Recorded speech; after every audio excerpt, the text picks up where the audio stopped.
Oh wow. We here. Excuse my cough. Excuse me. Hood Yoda was goody. It's good. This is the Wolfpack Wrestling. This is the Wolfpack Wrestling podcast. It's your boy Jack Quiz. I am the president of the Jack Perry Jungle Boy fan club. For all you late comers and you late bloomers. I started this wave. But yeah, you know what I'm saying? We all elite today. I don't know why Ja put the elite on the dark side of the yin yang flyer. They are all that is right with wrestling right now. I heard that the dark side elite, are right. The elite is all that is wrestling right now.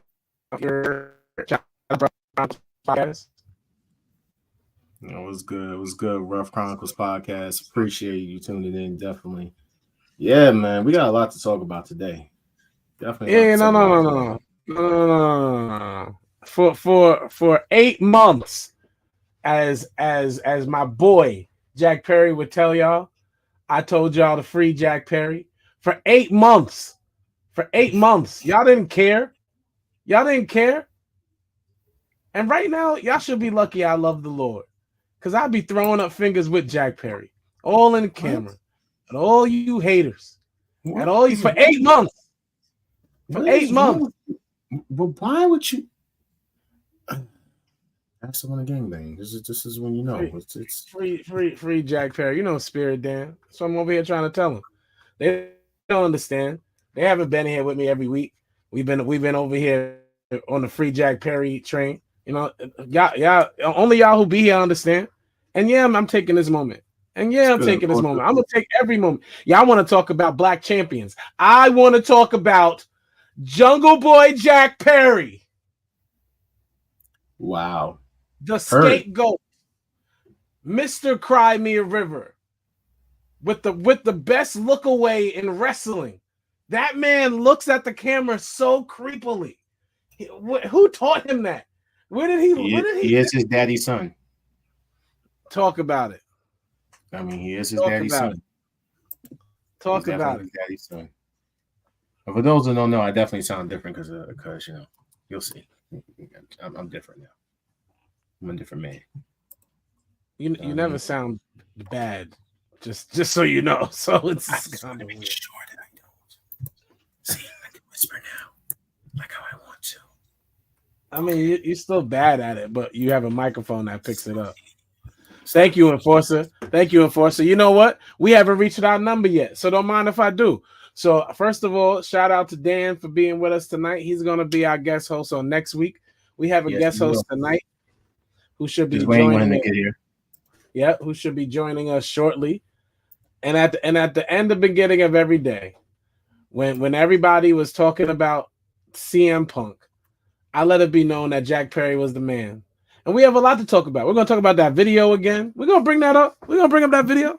And evidently, we got to bring up race this week. For some reason, we got to talk about black wrestlers. And I like, why can't we just enjoy the moment where there's so many black champions? Why do we have to discuss the whole antithesis? Oh, that was a nice word. Antithesis. I think that you know that SAT is coming through. Yeah. Why do we have to go through the whole rigmarole? That's all I'm saying. But here we are. The dynasty of the elite. And I believe John meant to say that the elite were those fine champions up top, although he missed Cody and Moose. Cody and Moose are missing. I'm not doing this with him because I've been literally like on the verge of blocking people every single time I see one of you. You know what? Don't get me started. Marcus, that's a I'll figure out Cody and Moose. And Moose is Ja's dude. Moose was the first African-American champion. He was the first one to get a belt this year. And you know who else you disrespected? Your other dude, Athena. Watch your mouth. That's who you disrespected. You disrespected your guy, Athena, too. Shout out to Ginger, who did a great job co-hosting. Yes. Great job last week. Thank you so much for joining us. Yeah, so you missed your dude Athena. You missed you missed your guy Moose and Cody. You got 3 African American champions missing. And R-Truth. Oh, you're a buster right now. Buster. This is my last show. This is. Oh, wait, I can't. This can't be my last show because then we won't have a show. You know what? I hate you so much right now. You have no clue. So our co-host is a Jaquez late tonight. Our guest co-host on this evening is Jaquez late, but we're gonna start the show and we're gonna see what happens. Yes, where are you, sir? We need you here, sir. You know, please hurry up. We're gonna wait just a tad longer. We hit the number and then we weren't looking. No. See how? Okay, Marcus, I was joking. I can't drag the Cody thing. Cody obviously isn't black, but Moose and Athena are missing. Are they not? Are they not? Go look in the thing. Go look in the thing. No, I'm not going to go look in. We can talk about it later, but on your flyer, you're missing 2 African American heavyweight champions. Especially they didn't win one in the last couple of days. They didn't win anything in the last couple of days. Especially Athena, who you brag about that no one's watched her reign at all. 500 days, 503 days, or something like that. Oh, now here you go. Now, you know what? I can't even say what I was about to say. The only feud anyone talked about was when she went against that dude, when she had that intergender. Will you stop? First off, you know, there was a reason why I didn't even bring it up last week, because you know that person that you keep calling a dude literally caused AEW apparently to receive like a thing from Oklahoma who's apparently like racist and homophobic. So they said that apparently, you know, no man is allowed to wrestle a woman down there. And apparently AEW went, you know, and broke the rules, apparently.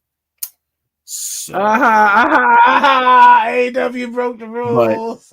I don't know how. I mean, you know, it's a woman, you know what I'm saying? She identifies as a woman, but apparently, you know, if you identify as a woman and you're still consideredly born a male, they won't let you wrestle or enter in gender matches. So on that note, it's getting spicy tonight. This is the Wolfpack Wrestling Podcast. We're gonna start the show. Our guest host is late. Maybe he shows up, maybe he doesn't. Either way, this is your favorite. Bring somebody else on. Right? This is your favorite way to start your wrestling weekend. Let's get it. All right. It is the Wolfpack Wrestling Podcast. We are here every Thursday, 7:30 p.m.-ish. Let's go.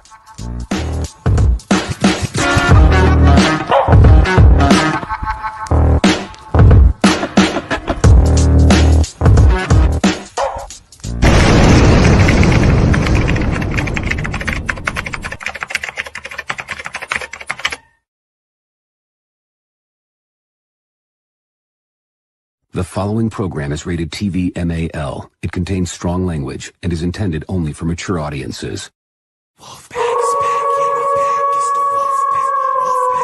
Welcome to the Wolfpack. Hall Nash 6, we the real click. Real trio hit me with the tag and I'm still lit. Ric Flair in a leer, that's a real flip. We the illest, and I don't even feel sick. Pockets on swole, that's a buff bag. Well, so many bars, what's in a cell? Hell, money in the bank, what you call that? Bail, we some street prophets, tell them hold that. This is a hot take, you pancake. Wolves in the air, it's the handshake. I'm stone cold like when you hear the glass break for the mouth. That's a little bit of healing face. Sweet chin music, it is not bad.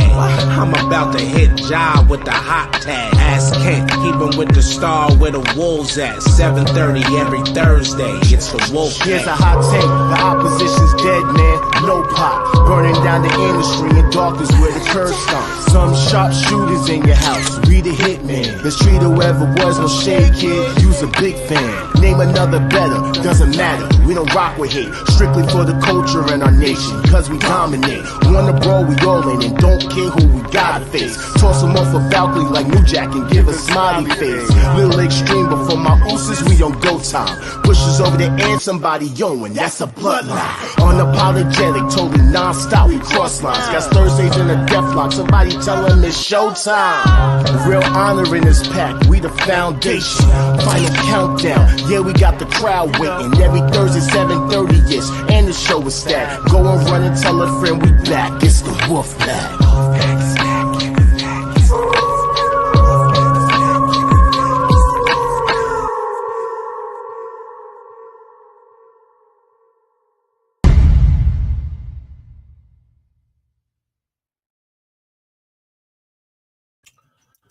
Okie dokie. Yeah. Oh, yeah. We're here.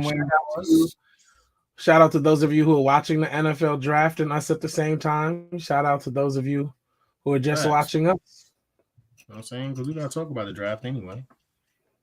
You know what I mean? Well, you know, listen, we might, if you get, you know, ready within the next like 5-10 minutes, we might, you know, it depends. Waiting on our guests. But you know what? Let me take the screen down because we're here. Who got that echo? Is it you? Yeah. Yeah. What? I hear I know an what you're echo. talking about. You don't hear an echo? I don't hear an echo. Yes, I do hear a brief echo. I don't know where it's Turn coming from. turn the gain down on your mic like a tad. Just a tad? Okay. Let me just You see, Ja has new equipment for those of you who are watching. You see, he has this big red thing in front of him. No, I'm sorry, you don't like the color red? All right. Oh, it changes colors. You're see. Is that you? Did he just try to flex with me by changing the color of his microphone? That's hilarious. That's hilarious. Wait. One more time. There we go.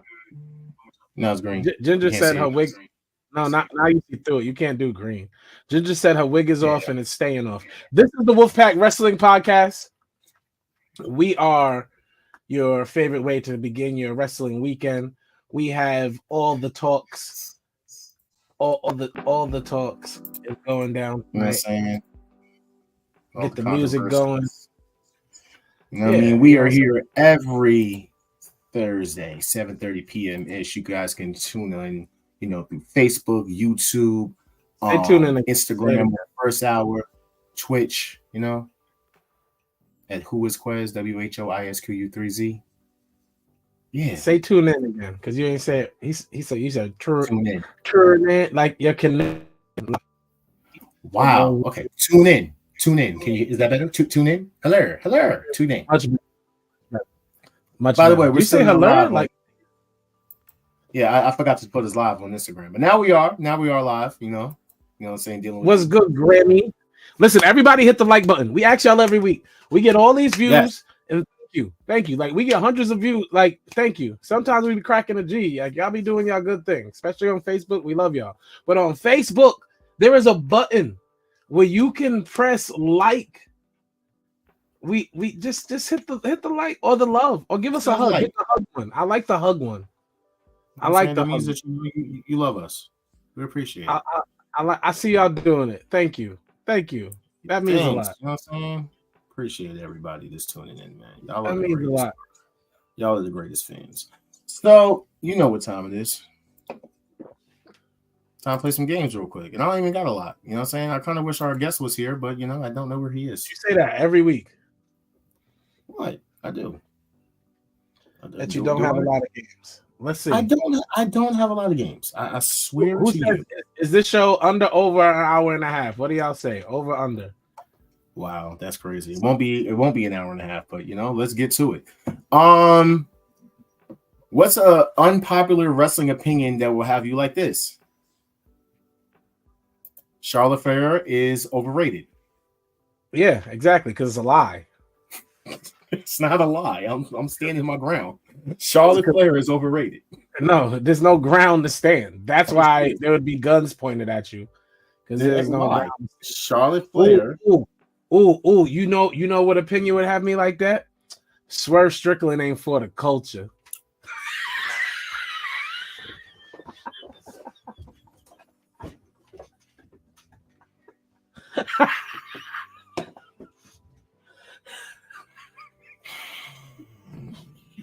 I have no comment. Because you're not going to get me into.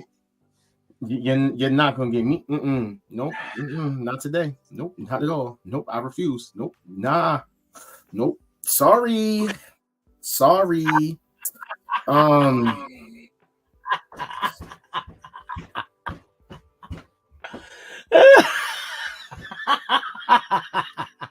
You want to play the games? Let's play the games.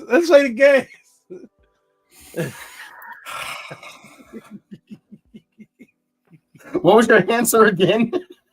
Swerve Strickland isn't for the culture.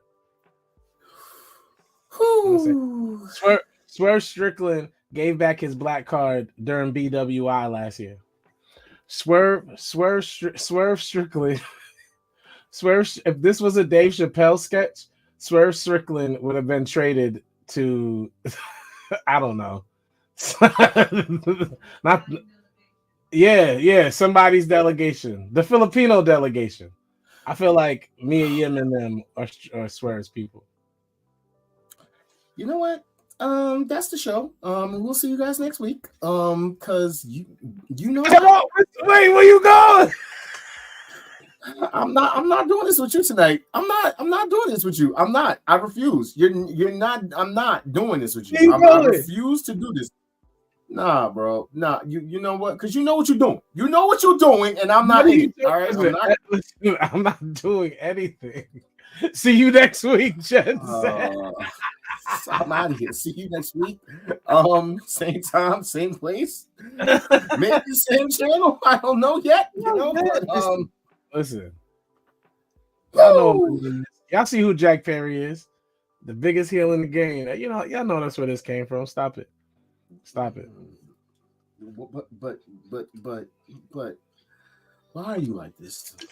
Why are you like this? Like I don't even know where to go. Like I don't even know if I even want to do the games. Bro, just play your next game. Like you asked the question, I gave you an answer.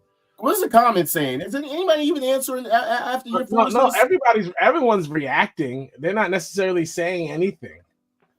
Nobody's necessarily disagreeing with my take either. So I don't know who's holding the gun now.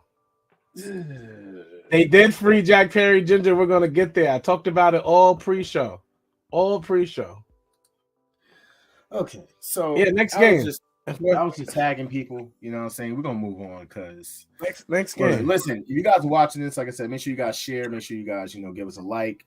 A follow. I'm going on there our actual page. By the way, if you guys are watching this in a Facebook group that I basically done tagged you in, or basically you see.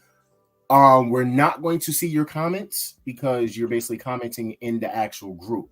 What I will need you guys to do is actually click onto the video so that way you can join in the conversation with everybody else. So that way I can see what you guys are saying. You know what I mean? So, with that being said, moving on to the next game. What's your favorite return of this decade? The Rock. Nah. First of all, John Cena, should not be on this list. I don't want to see John Cena. Our guest host is in the comments right now, but I don't. How is Kendall in the comments? Where you see him at? He just popped in. I just saw him. For anyone that wants to talk about John Cena, I don't want to see John Cena again until he hits up LeBron James's hair specialist and gets plugs for that circle at the top of his head. Oh, that's what you was going to say. I thought you was going to talk about the HG. Never mind. No, what are you talking about? Man, you're crazy. That's why your Celtics lost to the Heat last night. Watch your mouth. How your Lakers doing? Yeah, that's why your Celtics lost to the Heat last night. Oh, but you don't want to talk about your Lakers though? 0-2? That's why I blow a whole lead though. That's why your Celtics lost. But y'all blew a whole lead though. Now you 0-2 though. I'm gonna go with The Rock because The Rock was more exciting for me than CM Punk. I'm gonna go with The Rock. That circle on the top of his head is crazy. Y'all know it is, and I don't understand why he doesn't get plugs for that. He got enough money. The man could get a toupee. He can literally. I've been watching The Good Doctor lately. Shout out to Dark Kent. Why can't I see this chat? What chat are you looking at? Instagram? Oh no, I'm actually watching it on my phone too, and I'll just see the people that are popping in. So. Oh, but he's not saying anything. These people aren't saying anything. No, where are you, Kendall? All right. So with that, I'm trying to get on. I'm almost home from work though. Give me a few. All right, no problem. All right. So Kendall will be joining us later on. That's fine with us. He'll probably get in around the time. Yo, Ken, that bald spot is horrible, bro. He should do the Kent. I thought yours was bad. Just yes, and just shave it off. Make a bet with me. I'll make sure he gets rid of that. You're not on next week, dude. We'll bring you back. Dan is on next week. We'll bring you back. Dan's coming on next week. We'll definitely talk about it.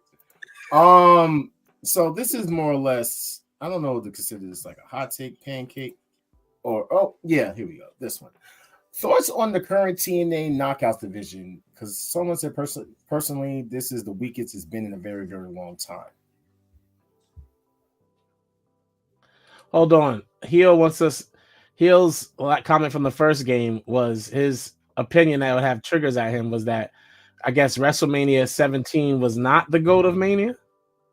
I mean, he's not lying. It's not the GOAT of Mania. I'll say that. So what is? 29. Is that the one? Right, so I think 29 is no, that wasn't 29. I'm trying to think of Taker and Sean. Kent and Heel almost never agree. So Kent said 17 was the best. Of course. Of course. They never agree. So hot take a pancake on this one. Okay, first of all, Dan, if anyone is watching and reading, we're not doing this. I would like to say, hold on, hey Ja, what was that state that AEW wasn't allowed to wrestle in anymore? What was that? What town was that? What city was that, bro? Seriously, you reported it earlier. What was it? Oklahoma. For those that don't know, okay, this division could not perform. This division could not perform in Oklahoma.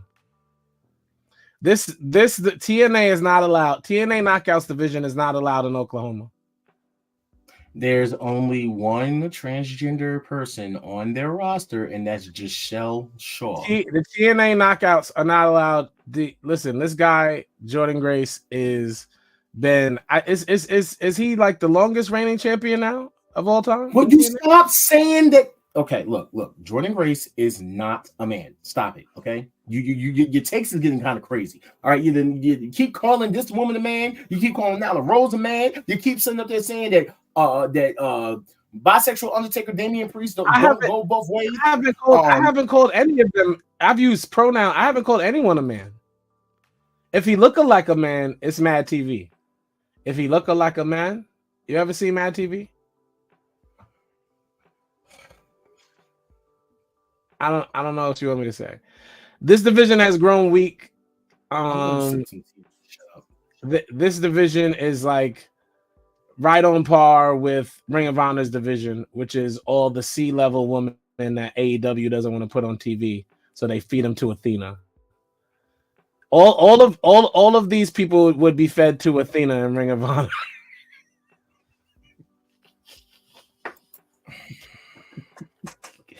Everyone stop.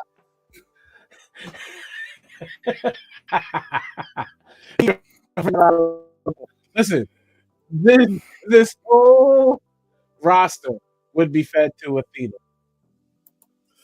Okay, so just so we're clear, you're saying it's a hot take that's true. That it's a bad roster. That it's the worst women's roster in wrestling now, which once was the best. No, I mean, are you going to say it's the worst women's roster, period? Or are you saying that it's the worst women's roster of their current, I'll say that. And the only reason why I'll say that is because AEW confuses me as to if there's brand splits or not. And I don't really understand. I don't really understand. Yeah. You always talk about the draft. Talk about AEW. Why are people who wrestle in AEW on Ring of Honor all the time? Why are You don't know what? What don't you know? Especially the woman. Okay, name them. Serena Deeb was just in Ring of Honor for 8 months, and now all of a sudden she's on Dynamite. First off, shout out to Serena Deeb. She got the hardest new music. All right, let me just say that. Serena Deeb has the hardest music out right now. Period. I don't care. Period. She has the hardest intro music. Period. Tell me I'm lying. Y'all tell John don't get mad at me when he asks these hot takes and pancakes, and he pulls up a whole roster and this dude in the middle, and then expects me to be like, "Oh, there." No, this is definitely the worst version. Like Gail Kim got to come back to bring excitement to this group. Like they need Gail Kim. You know what? I'm done with you. I'm not even doing this with you anymore. All right, like you bring back Awesome Kong. Why are you? What? Bring back Awesome Kong. Oh, but WWE just fired people that should be there soon.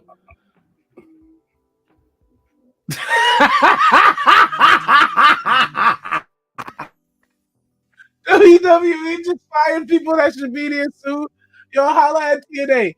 Sami Callihan came back looking like Sheamus, about 200 pounds heavier, and now you know what? Oh my good. Why? You thought I didn't watch? You thought I don't watch TNA, John? I watch TNA, John. Why did you? What? Why are you bringing that up? Why are you bringing that up? Horrible. Because he looked horrible. Sami Callihan looks Sami Callihan is fine. Okay, leave him. Oh, no, he's not fine. No, he's not. No, absolutely. Just because Sami Callihan look like Uncle Fester, all right, don't mean you got to talk about the man. Leave him alone. Completely looking like Uncle Fester. Ginger just killed him. She called him. Hey, look. He looked better than he did look like a with his whole gimmick. What was Matt Hardy doing? He was. He looked like a skinhead whale.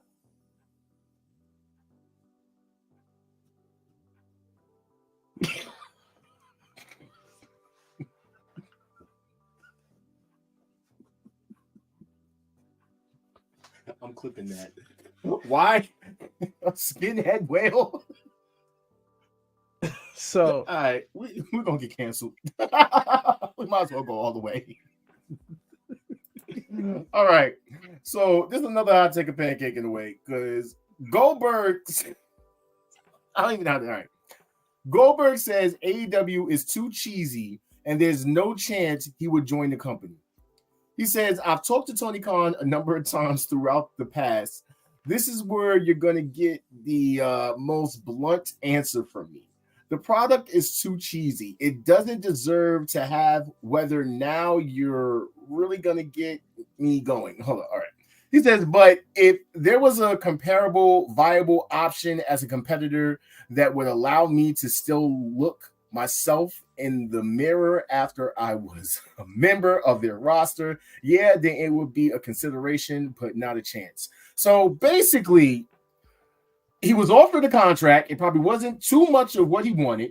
And because he wasn't getting the money that he wanted and he was going to have to probably put somebody over that he doesn't want to, he has an issue with Tony Khan and AEW. Now he's saying it's too cheesy. This is horrible news. This is a pain. Goldberg is why we all should take a moment and have a real discussion about finding our purpose and our destiny, so we don't end up doing something stupid our whole lives because it's all we're good at. And if we look at our lives and think, is all I'm good at is hitting a person? Is it really doing a spear? In 25 years. Is all I'm good at is running myself into somebody? And Goldberg wakes up and feels that way. He has no other purpose. And I hope he finds a hobby, something he likes. Other than no one wants to see him wrestle. He thinks his son doesn't even want to see him wrestle anymore. He exploited his son. He had his son out there looking like some pervert's dream with his shirt off in the middle of the ring at 7 years old. Talking about, Daddy did it. And like nobody wanted to see or hear all of that. Yo, I don't know what's up with you tonight. We're gonna have to pray after this. My wife was in the background. She echoed me. Bro, I just want to know what is wrong with you.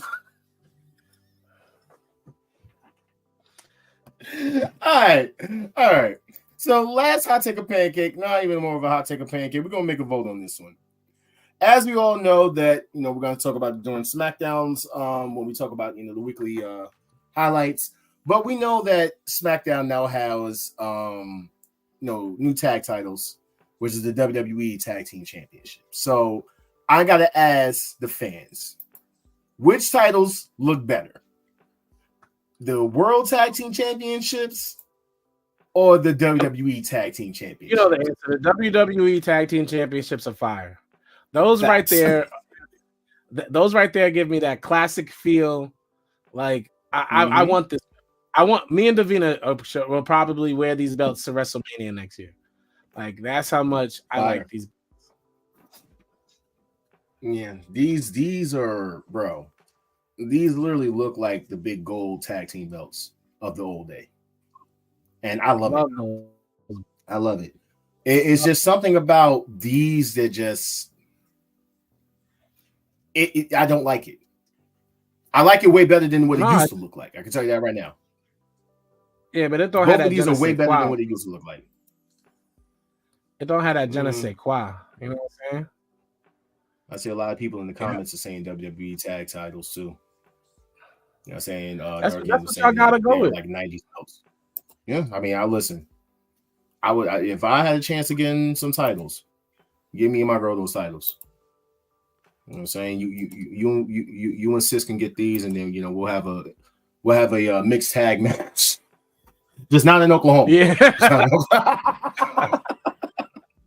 So here's another. TNA. Go get the Knockout Tag Team Championships because you used to be a TNA fan. Now you don't even talk about them anymore. Because until that company is sold to Scott D'Amore, I will not be talking about them at all. Right.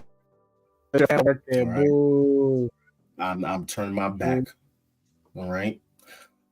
Here's another hot take of pancake. Now this has been going around, and I just want to just ask everybody. So it says false AEW narratives peddled by grifters, con men, bots, engaging in farms, and echo chambers. This is for basically the people that be on Facebook, weird ass groups that you're not even following, but they'll pop up on your timelines. The same thing with Twitter, with who is it, Elite Rocker, what is the Jobber Nation TV, and all those weird trolling people. But basically, this is some of the narratives. So number one, AEW doesn't tell stories. But then you have Tony and Mariah, Ospreay and Don Callis, Stokely, Willow, Statlander, Mercedes Moné, etc. The best story in AEW is Jack Perry. Yep. So that's a narrative that's basically debunked about them not telling stories.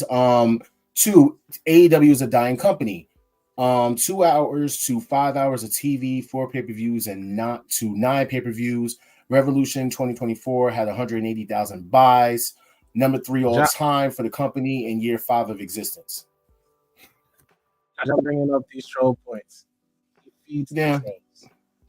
3, AEW's ratings are bad, but they're the top 3 cable original practically every single week on Wednesdays. Warner Brother Discovery regularly says how happy they are. Tony Khan is the worst, and of course they had somebody bring up the Vince sexually abusing and trafficking company employees, and Tony tweets silly stuff sometimes. Shut the fuck up. And the last one says AEW. Number 5 does not help. Number 5 is a lie. I will slaughter number 5 if you read it. If you want to keep your positive AEW, don't read number 5. AEW doesn't build stars. Because they don't. AEW doesn't build stars because they don't. Swerve Strickland was liked before AEW. Tony Storm had 1 million followers on Instagram before AEW. Before AEW. In NXT, she was the top followed woman. Before AEW. Stop it. I saw on that list. I looked at that. Like Cody was on that list. Are you kidding me? Cody had been wrestling for 13 years. 13 years. Wait. Cody was not over. He had been, Cody was not over until he went and built his own company. He was. Stop it. On the independents, Cody was over. Cody was Bullet Club is fine. Cody had put on bangers in 3 different promotions before he got to AEW. 3 different promotions. No. AEW doesn't build stars is correct. You saw what they did to a star they could build in Will Hobbs. You saw what happened with that? They were going to let the other star, Darby Allin, I saw on the list, climb a mountain and never come back. But you want to say AEW build star. Why are you constantly talking about this man? Who's home? MJF who's home? No, you want to talk about Jack Perry who built himself? No, that's what happens at AEW. We build ourselves. Okay, whatever you say. Sorry, I had to get this link real quick. Oh, man. Listen.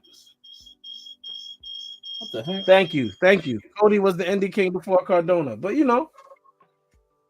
Was he though? But you know. Yes, absolutely. We make ourselves stars over here. AEW did not. AEW has not. I want AEW to make a star. Samoa Joe wasn't made by AEW. AEW didn't make Chris Jericho. AEW didn't make John Moxley. What are we talking about? They didn't? No. Are you sure? Absolutely. Are you positive? Absolutely. I don't think so. Absolutely. I think that's that. None. And the younger stars that have gotten over in AEW, they used veterans to do it. So number 5 should not have been read. I don't care about 1 through 4. Shout out to AEW. I want all the wrestling I could possibly get, but you're not going to lie to me and act like they create stars, because what they don't do is create stars. MJF. He created himself. Congratulations, MJF. Wow. Okay. Created himself. That's crazy. He had to get through a lot. Did himself, because they were trying to create Wardlow with MJF, and we see how that went. Where'd he go? Nowhere. Wardlow's not a star. Never has been, even with a belt.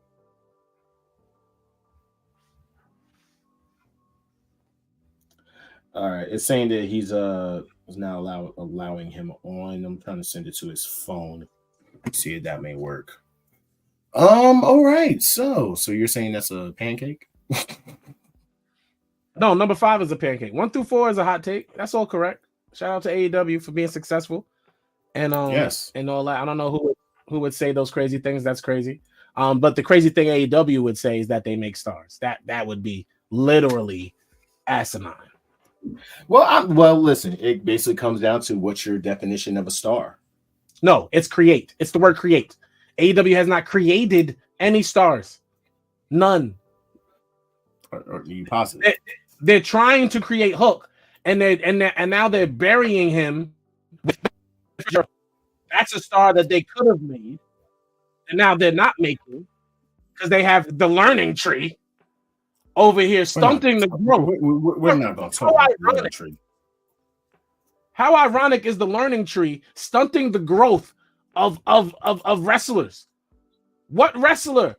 Like Chris Jericho has gotten none of them over. None of the wrestlers that came in. A whole tag team split up that started with Chris Jericho.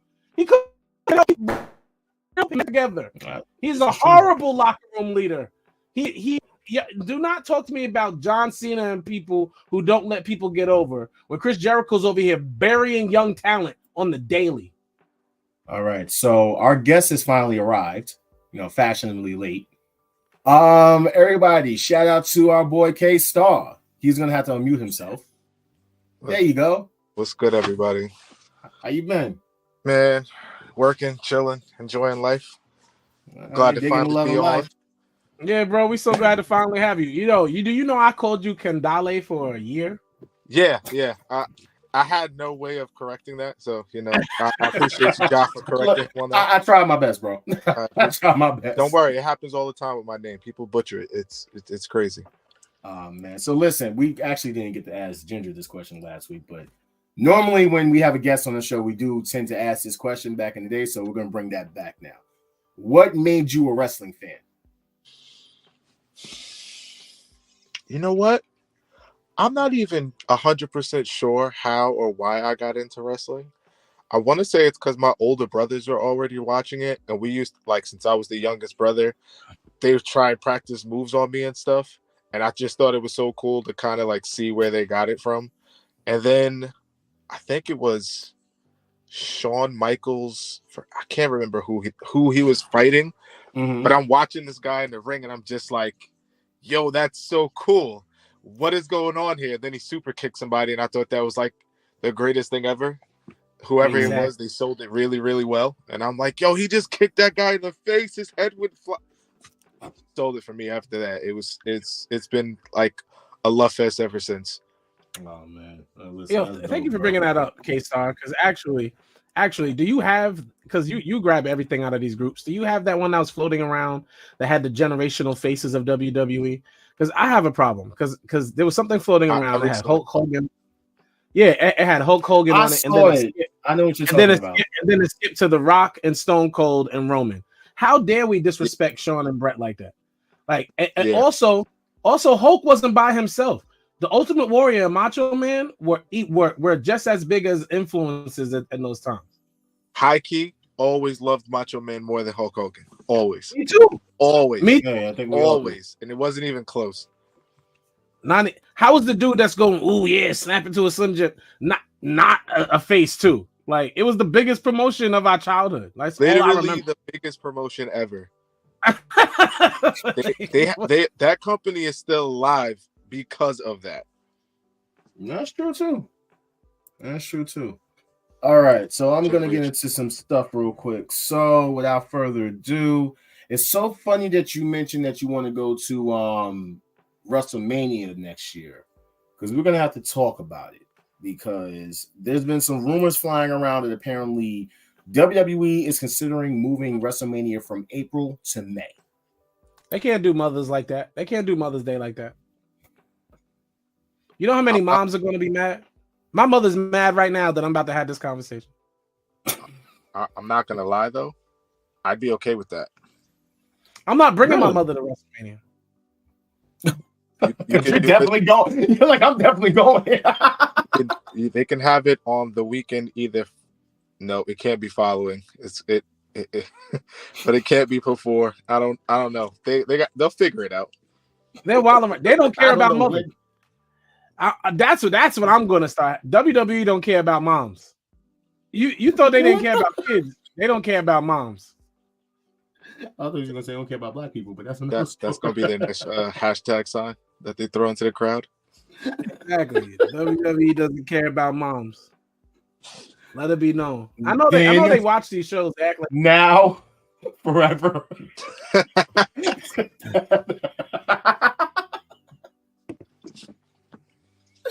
Oh man, listen, yeah.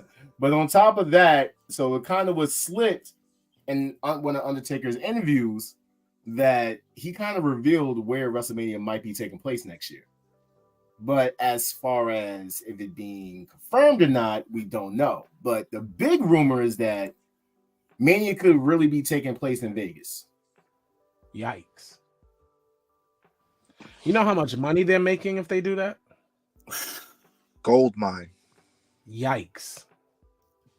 Okay. That might be the right idea. Jackpot, for real. That might be the biggest WrestleMania of all time if they did. You know how many people would go to Vegas? Because Vegas is not expensive to stay at. It's expensive to play at. Mm-hmm.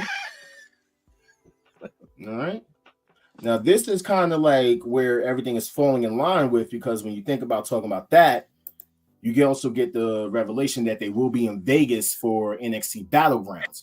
And this is supposed to be taken at the UFC Apex Arena. Hey, Kent, it was fan made. That's why Josh said it's a rumor. Just a rumor. Just a rumor. Well, this is true. I'm cool with this. This is true. Now, I want to know, like, how are they going to do this match, though? Is it going to be like, are they going to still have the UFC ring? Are they going to take it down? It's a whole of no. It's going to be a wrestling ring just in their location, in their facility. They're doing a wrestling event in Apex, and UFC's Apex. Okay. Oh, See, I was wondering about that too. You Yeah, know, they was they're gonna doing take down the ring and stuff, right? Yeah. No, they're going. It's going to be regular wrestling. They're going to have little UFC tropes, I'm sure. And that's like why how they did. And that's why they're trying to bring back Underground right now, so they could probably have an Underground match that night or something. For what? Is this their way of bridging the gap from UFC to WE? No, this is just a money grab. This is a money grab. Because I hope they try to like cross them into each other all the time and start making that a thing. It's also a shot at AEW with the whole casino thing and blase. It's also like friendly fire. Like they're gonna do this the rest of our lives, so we should acknowledge it. Like it's also like, we're gonna do our own casino themed event. Little petty stuff. Very petty. But he also but you know why I'm saying it's petty? Because now we just got done talking about Vegas, right? Let's move on to the next. What is AEW's other bread and butter outside of Vegas? They just had a big event last year. Sold the most that they ever sold Wembley? before. All in? Rehab. Yes. Rehab. So, AEW. No. AEW, yeah. Now for WWE, we know it's Saudi Arabia. Rehab. However, because of John Cena and that whole debacle, we get this. So Sadiq Khan, who is basically running for, whatever over there in the UK, he said London is already the sporting capital of the world. If I'm re-elected next Tuesday, we'll even try to get, now this got cut off, but on here, he literally was saying that he would try to bring in the Super Bowl. He would want to bring the NBA. They've been trying to do that. They've been trying to do Olympics, the Super Bowl. But he also came out and said WrestleMania. And with that, Triple H says, let's talk. It won't be as soon as next year, but it'll happen. It's definitely going to happen sooner rather than later. But listen, where? Is it going to be Wembley? It could be Wembley. Why not? Definitely be Wembley. That would be interesting. I don't think they're going to do it next year. But it's not interesting. They should be having events at all the same locations all the time.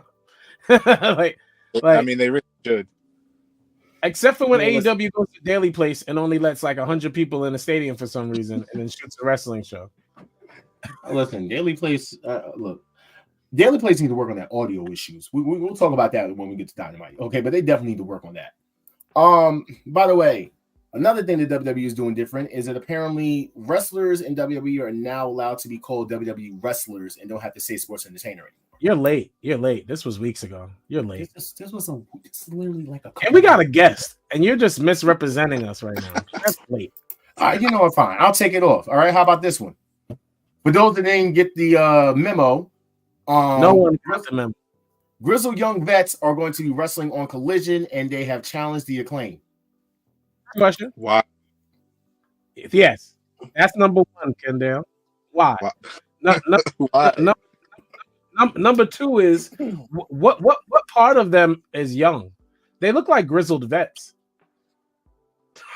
They definitely got to take that young out of there. Yeah, they're grizzled. They're vets. Young is not it. They're not young. Y'all are horrible. They're about as young as the Vancouver Grizzlies. Yeah. Yes. Give the young to the Acclaimed, minus Billy Gunn, of course, who is 72. And then young Acclaimed versus grizzled vets. Young Acclaimed. You know what? Oh wait, who went first? Who was the first round pick? Caleb Williams, and then Jaden Daniels to the Commanders. Okay, cool. By the way, so trade for a quarterback. Giants suck. Yeah, sorry. Saquon Barkley. Excuse you. You heard me.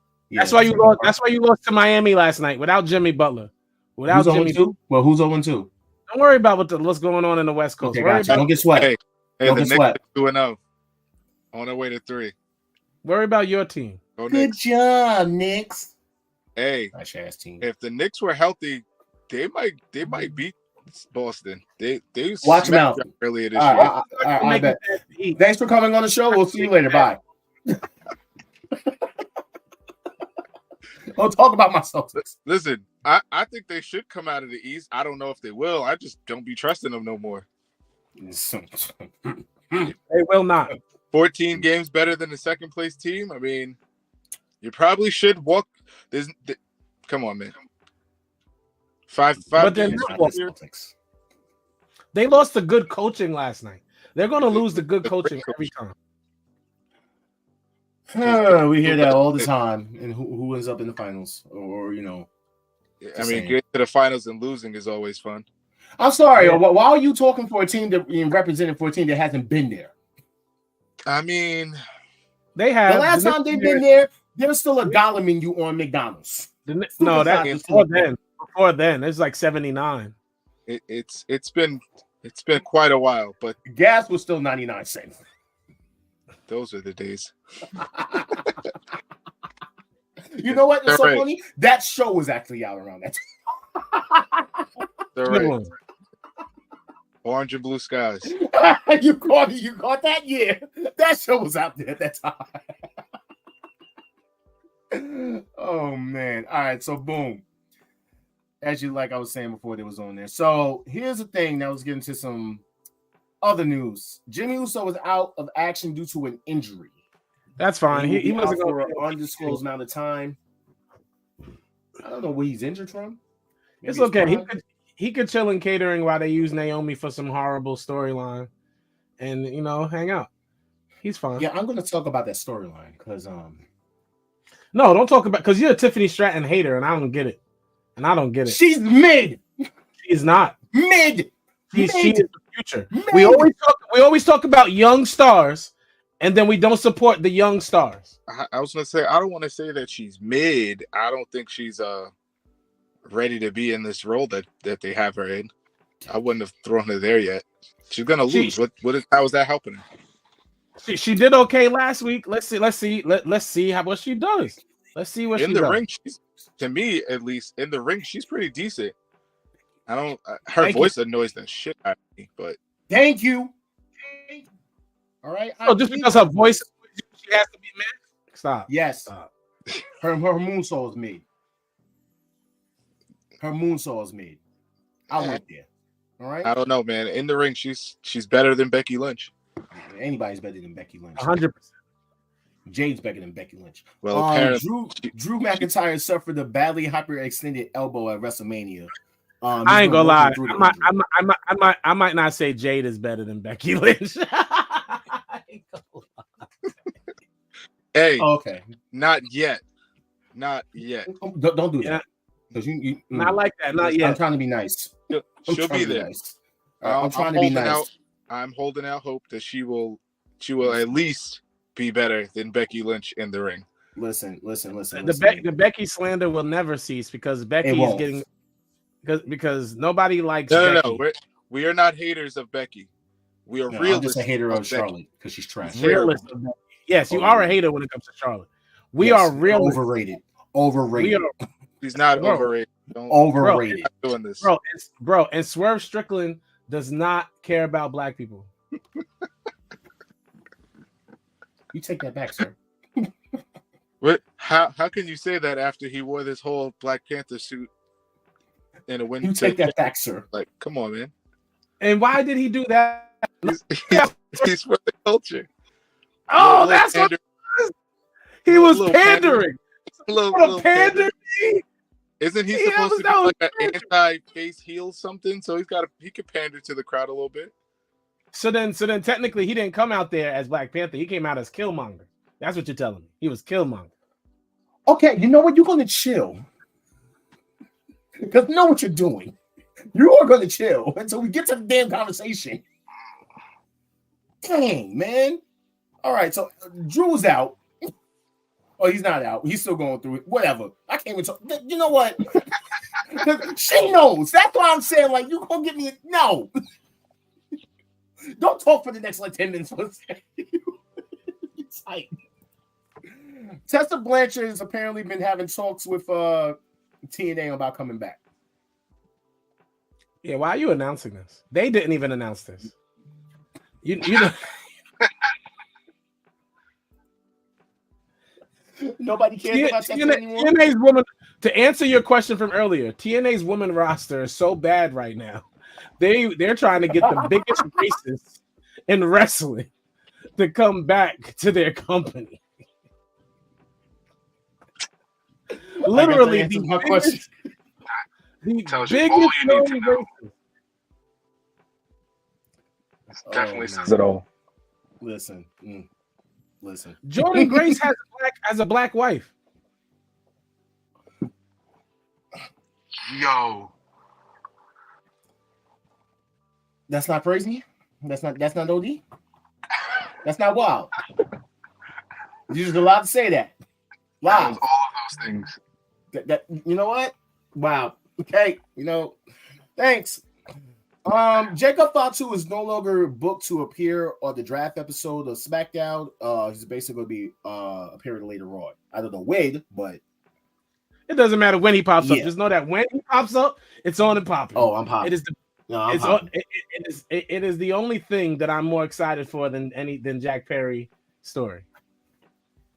This is a fact. Also, Very excited. Very excited for this bloodline story to continue. So we kind of got to all right. So some people were released during SmackDown last week. Jinder Mahal, Veer is no longer coming. Saga. Oh, it's no Diddy. Oh, No Diddy. Xia Li, Xia Li, that kind of hurt me. I was kind of I got it. I'll finish. Xia Li, Zion Quinn, I hate you. Von Wagner, and Cameron Grimes. About group. All these people. The only person Ja ever talked about was Xia Li because he's a little wrestling hornball. None of these people do any of us care about. You don't care about the gender? Who? Bro. You can't hinder the gender. Bro, listen. None of us care. What about Veer Mihan? Veer Mihan is coming. None Jinder of us. Mahal Diddy. almost made me stop watching wrestling. Now, Zion Quinn is so bad. Bro, they butchered his career. Like, he He had looked a hot like- start. It's so crazy. He had He a could have hot been start. He could have been Thomas' fake little brother. They could have they could have figured that out. Bro, I don't know what Von Wagner looked like Sid Vicious' son with Bizarro autism. Edge. I call them Bizarro Edge. You just went to the extreme. Like, wow. Bizarro Edge is crazy. Bizarro Edge is crazy because now I can't unsee it. I'm just saying. You mean to tell me that looks like Bizarro? Yeah. So yeah, nobody cares. Just delete him off your video game, y'all. Just take him out. Does anybody even have him in their video game? I don't know. He's in the game. Nobody. He's in the game. I got to take him out as a tag team. Nobody's picking him. No. No, You're not picking. I know you guys are picking Veer Mahan, okay? Because he's coming. No, why do you keep saying it? Yeah, Yo, Kendall, you see that- how he showed the show? You see how he tags that? That was wild. That was wild. You see gotta that? You chill know out. what? All right, I'm gonna let it rock. But it was I believe Sangha who actually came out in this and said, when it comes to viewership, WWE wants views from India, views on Facebook, YouTube, TV. However, when it comes to Indian talent, you don't want to push them. But you, WWE, need to understand that 1.4 billion people like you, they like us, and they want Indian athletes to work at an international level, but you're not ready to give us a chance. Who said that? I believe it was Sangha who said that. Hey, Sangha. Hey, Sangha, shut your mouth. Shut your mouth. For a whole year, he shouldn't have been a champion. 12 whole months. That's a fact. 12 whole months.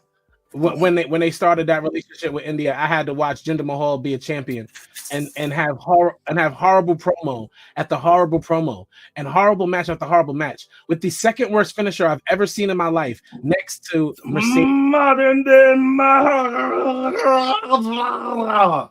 Mercedes Moné has the worst finisher, and he has the second of all time. Jinder Mahal, shut your mouth. Also, every time we go to India, some random Indian wrestler wins. You got random wins every time we was in India. They tried it. Mansoor's not there anymore. No one wants to watch them wrestle. It's not that we don't want Indian talent to like be on the screen. The ones they have just aren't that good enough that we want to watch them be on the screen. The best one they have was They're not Mustafa Ali. exactly. And he's from Chicago. He was a cop too. I never liked him. On top of that, Jinder Mahal is not even from India. He's from Canada. That's Oh, he's crazy. Canadian? He's Canadian. He's soft, man. That's crazy. The modern day Maharaja, We're gonna have an Indian championship run so we can make sure we get this. Yo, Oh, wow. It's been an hour on Instagram already? That's crazy. Peace out, Hey, Insta. guys. and he's Yeah, Join us on Facebook or YouTube. We got our guest host with us, Kendall, aka K Star. I'm All Star. Jaquez is Light Star. You know, Damn. I just want to let it be known that I hate you. And, sometimes I don't know why I even come back to this show. Because you are the worst. Like, you are the worst friend, the worst brother right now. Like, you just. Welcome, Twitch. Welcome to the show. Thank you. I will repeat what I just said. You're joined by us and our guest host, Kendall, aka K Star, who I call Kendale for a whole year. Myself, Jared All Star, and then to my, I don't know if it's your left or your right. That's Light Star over there. Hey yo, how many beer is coming vignette? Hey, yo, Jaquez is Light Star. So I can't call you Black Star? Can't call you Black Star? No. Okay, No, you look Star? like the Mario Star. I feel like I could run through bricks. You look like a black hole. Anyway.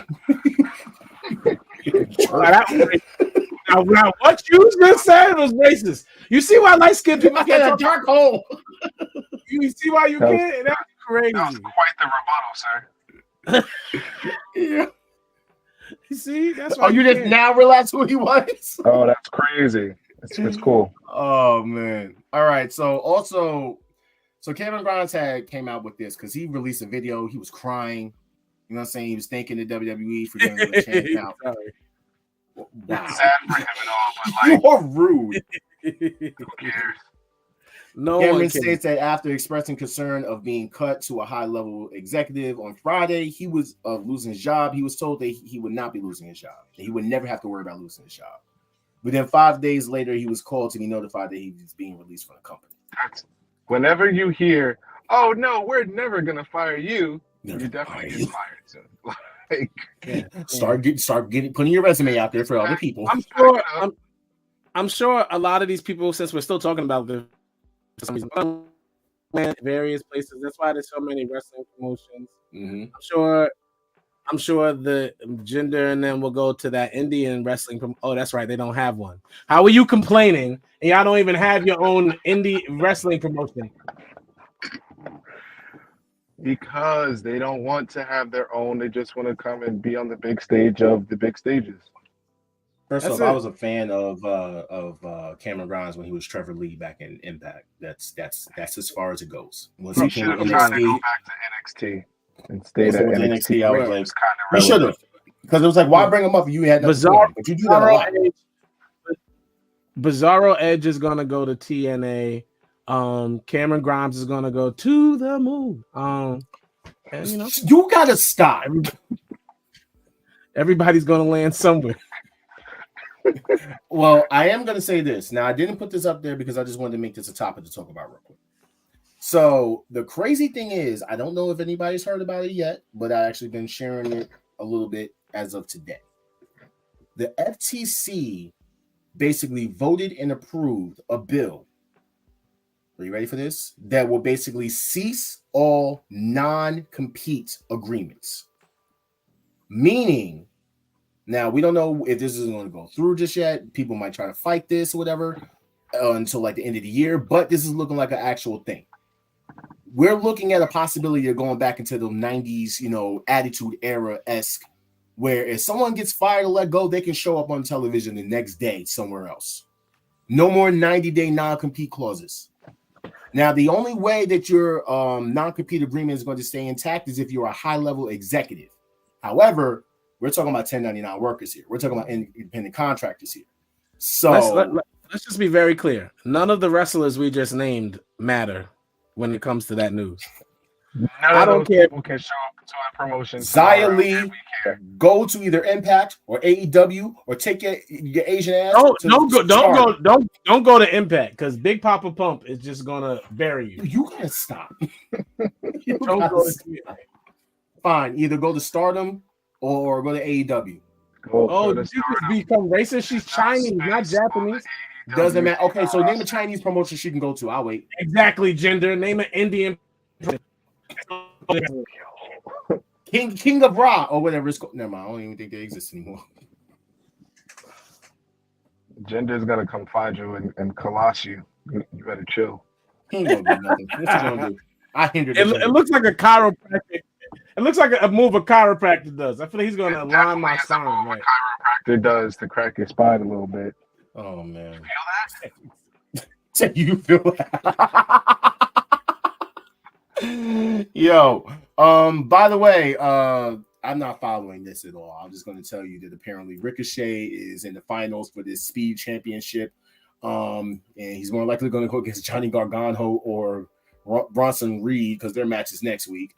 But Ricochet is going to win this Speed Championship. And what's the point of the Speed Championship thing? I don't know. But Samantha Irvin, nobody wants to be like, yeah, my husband is the speediest.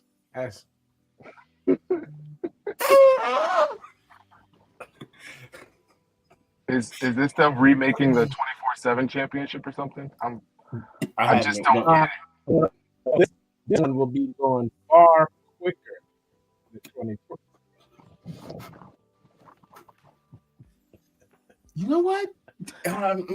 Wow, faster than speeding bullet. All right, so no wonder why she's not. No wonder why Samantha's never happy whenever she says this man's name. That is starting to all make sense. It's the Twitter. I wonder why she has these hump day posts. No, it's the ex-champion. The ex-champion. Brought to you by X, the Pornhub of wrestling, where you can do some speed. You get a lot of action in 3 minutes. No, Victor, we've only talked a little bit about AEW, but we have not gone over the episode of Dynamite yet. We will. I'm sure Ja will say something about Collision that I'd never watched but one time in my life. I didn't watch Collision. Good for you. You did yourself a favor. I didn't watch it. Because I was like, you know me, I don't really watch Go Home. That's a fact. Now we know how your husband feel. Damn, that. You know who should get the Speed Championship? Mercedes, because she gets hurt quick. Here we go with the trigger. She pops up quick. She's like, at least she's not as injury prone as Charlotte Flair. She's more injury prone than. How many times has Charlotte busted titty? I'll wait. What? Sasha's about as fragile as Charlotte. We're not. Yeah, Sasha's she's definitely hurt for longer. Exactly. Sasha's body couldn't hold up. Sasha's body couldn't even sustain. Sasha's body couldn't even sustain an implant. So I don't know why you're over here trying to discredit Charlotte because her body can hold one. Sasha's body would. Sometimes I really think you really got something against Miss Monet over there, man. You do. She'll talk about her husband enough for him for some strange reasons. No, she also doesn't do anything. She's been in AEW. You want to talk about Jade's time in WWE? What has let's talk about Athena. Oh, okay. Athena. She hasn't even been there long enough. You gotta relax. Now you sound like everybody. She's better my. She ain't been there long enough. You gotta relax. I let her rock. She has to Anyway, shout out to Athena. All right, she's actually been holding the title for I think now it's 503 days, if I'm not mistaken. Shout out to her. She is the longest reigning Ring of Honor champion, and she's a black woman. So shout out. You know what I'm saying? Our Truth's 24/7 championship reign. Athena's Ring of Honor woman. You're not going to disrespect a black woman on this show. You're not gonna I'm not going to do that. Because it's like big things. It's like big things. R-Truth was a 38, right? R-Truth was a 38-time 24/7 champion. Athena was same breath. Athena was a 500-day plus Ring of Honor Women's Champion. No, at the end of the day, nobody's going to ever look back on this and be like, "Yo, you remember when Athena held that historic, legendary, longest reign ever?" She's held the title longer than Bianca Belair. And Mercedes. Monet. And Mercedes. Yep. Yep. And Charlotte. But do we care? And Rhea. No. No one cares. Do we care? No one cares. I care. Shout out to Athena. Black goddess.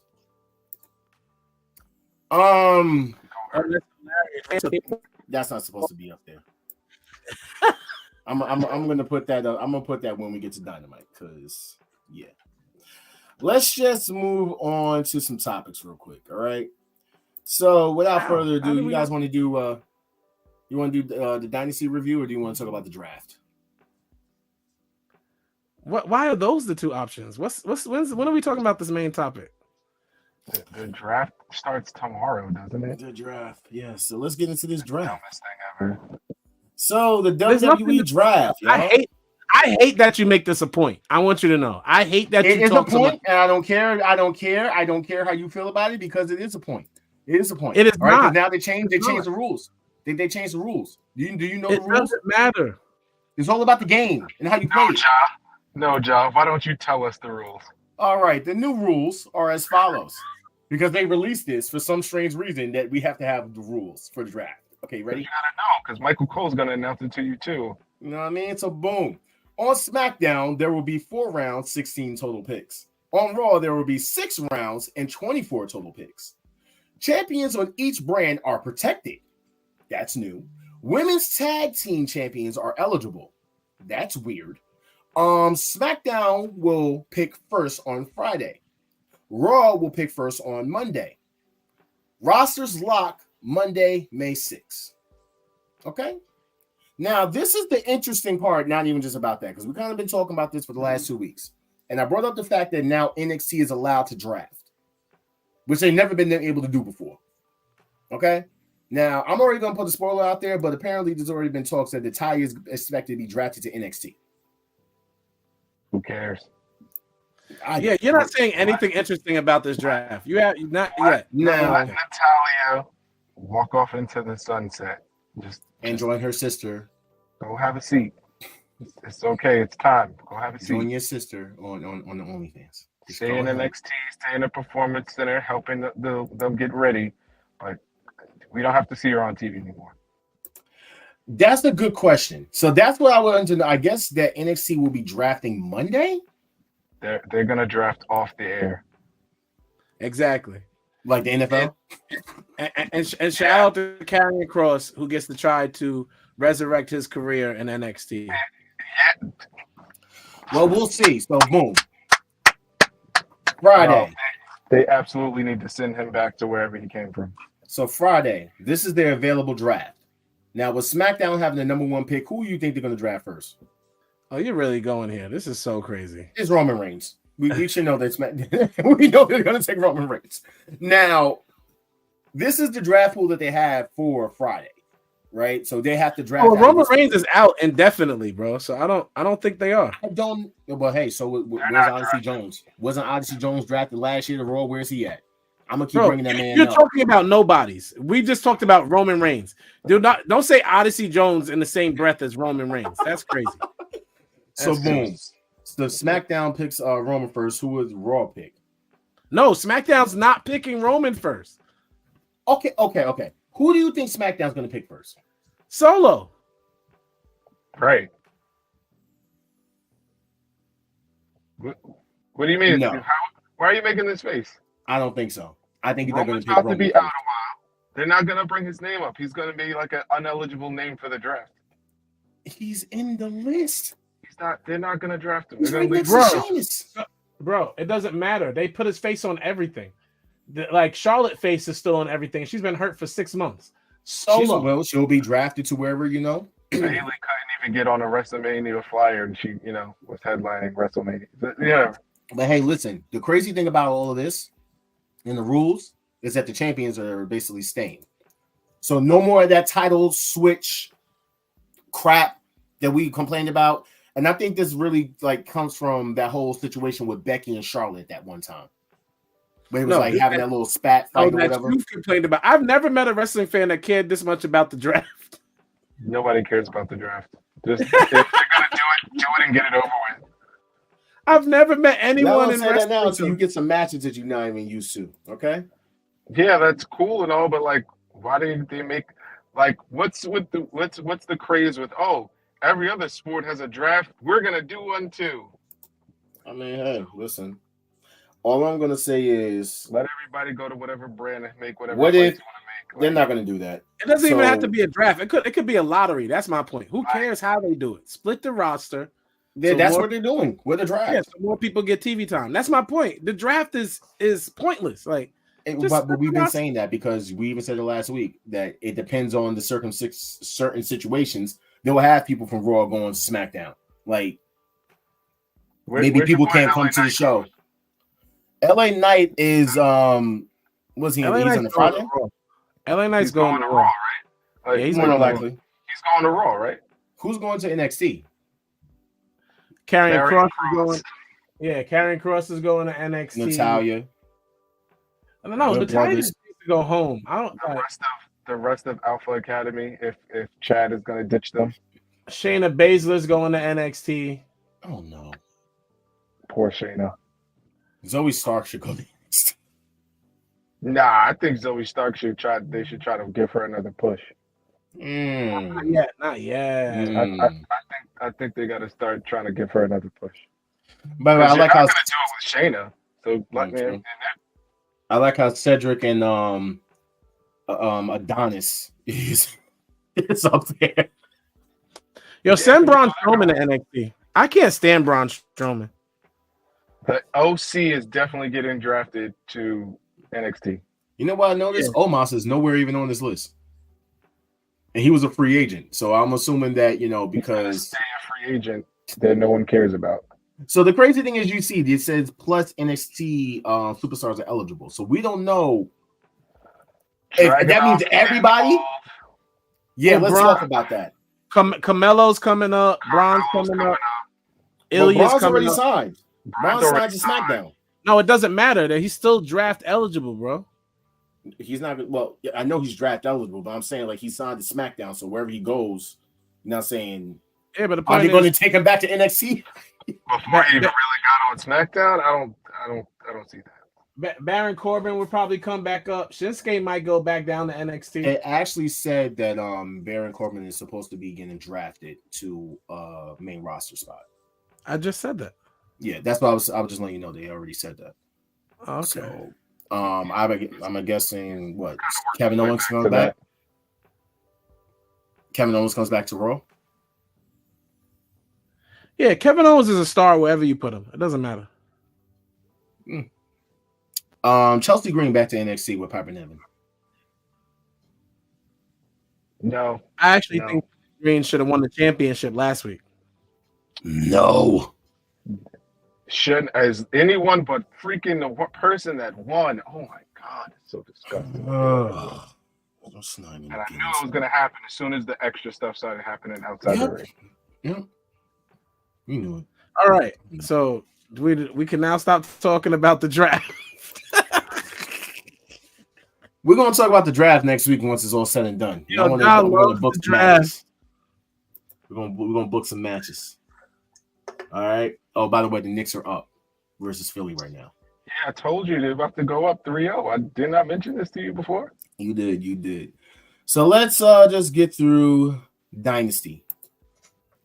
Go right to it. We're giving numbers. So 1 through 10. We could do that. So we start with the pre-show. What'd you think? I'm not rating. I've never rated a pre-show. I don't really care. I just want to know why they're still putting Jay White on the pre-shows. What did he do? Exactly. That was I want to know like why. I didn't understand that. This is I like two honestly straight, didn't right? understand Like that. 2 or 3 in a row now. He's pre-show. Just put him on a pre-show. But my thing is like this: purpose and what?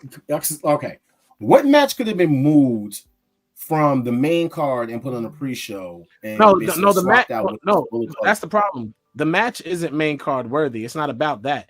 He's main card worthy, and they have him in this weird spot on the card right now, which is weird. Yeah, because I mean, I'm not gonna lie. I've seen comments where people were saying how like they should have put the House of Black match versus Adam Copeland or whatever on the pre-show, and then put that match on the main card. And No, they couldn't have done that with like who's in that match with Ed. No, they couldn't have done that. And I basically called that match down to the line. I was like, Malachi Black is definitely going to end up being the one, and because they're going to build towards him versus Malachi. We're not Black. even there yet, bro. Like, what are you doing? You're the one that put this pre-show up. Get it off the screen. I know. My bad. All right, so I know nobody wants to rate these. All right, so boom, we go to the main card. All right, first match up was Kazuchika Okada versus Pac. Hey, listen, I'm not gonna lie to you, bro. I recently found out who Okada was. Like, I had to go look it up and like watch some like do my homework. That man might be my favorite like Asian wrestler. Oh wow! Like, Okay. I'm 100% sold on him. I love the fact that he ended up like going with the elite. Like, that to me is fire. Welcome to the elite.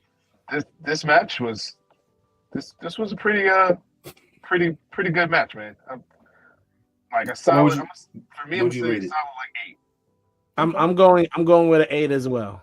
I'm going with a 9.5. You are a glazer.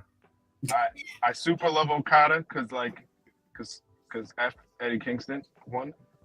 Thank you, Okada, for doing us all a favor and taking the belt off of him.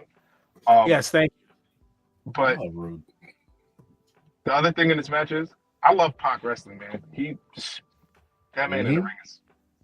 I think Pac will like if you're a fan of wrestling, Pac should be like he got over in that match. If he wasn't yeah. already over before, he definitely got over in that match because the fans was definitely back, and it was like always gets over. He just always gets hurt. He's very injury prone.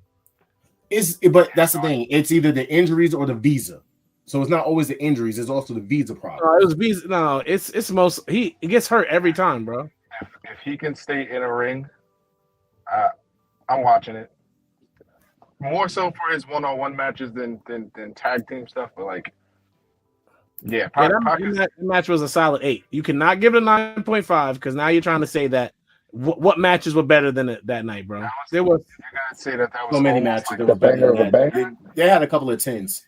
Exactly. So then that's not a 9.5. All right, so fine. I'll give it a 9.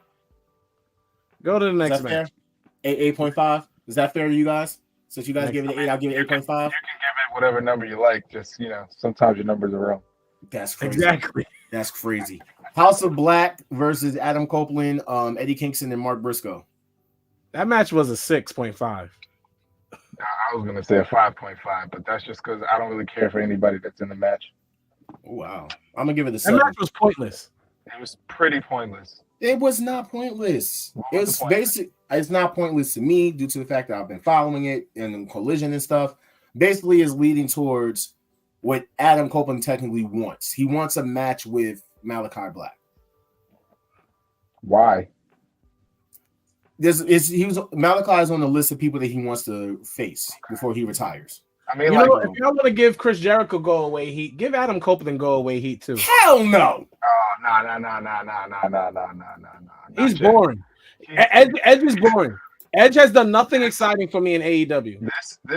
This version of him in AEW has definitely been not his best work, but I'm attributing that to a little bit of age and also like him finding his bearings in this new playing field that he's in. I don't want to see him go away just yet. I don't know if he needed a title, but I'm not gonna lie. Christian's title run is looking way better than Edge's right now, or Adams. Way better. No comment. No comment. Storyline Way and better. everything, No Yeah. comment. It's- The next match: Willow Nightingale versus Julia Hart. 8. Again, a 6.5. 8. I'm somewhere in the middle.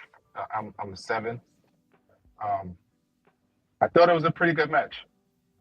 It just, I don't really care for Julia Hart. Exactly. Wow. I don't care. I knew. We all know Willow's gonna win. We all knew that. So Julia's injured too, by the way. So hope she gets better. Maybe she was injured during that match. No, she was actually injured. I think like the show before. Exactly. I mean, she was injured during that match, and y'all just hyped it up because y'all like Willow. And that match was not better than the 6.5. That match was an 8. I don't care what you say. No, bro, Okay, you shout out don't. to Willow Speaks. If that match is an 8, you're saying it's as good as the first match of the night.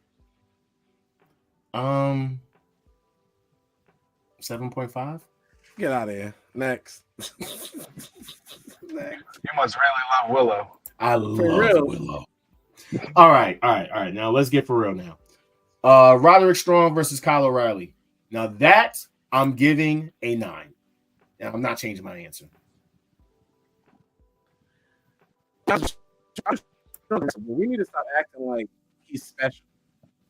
Like, Cool. His wrestling is special. His back breakers. He could do 30 back breakers. We get it. That match was easily a 7.5. I'll give you an 8. Anything over, I'm not. And it could have been anybody versus Kyle O'Reilly, and I might have would have gave it an 8 because Kyle O'Reilly's the star in the situation. I don't know. Listen, I actually become a fan of Roderick. Like, no, I used to watch him back in the day. He wasn't that bad. You know what I'm saying? I hate his wasn't racist that much of a mustache. fan. I hate his racist mustache. That's what I think a lot of people look at. That freaking mustache. And this is why you're a Boston fan. You like racists, which is weird. It's like you attach yourself to the white part of you because you gotta have Caucasian in you. Your complexion tells. There's no white in me. Pause. I know. Listen. You got to do ancestry.com. What you got to show. You got to show. I did. You did. I will. How much of you was European, bro? Not a lot. I do have I do have like 1 point. I think it was like 1.9 of Irish from my grandmother's side. But most of it is African American. Listen, most of it is African American, Native American, Creole. You got to show. You just talking, black, bro.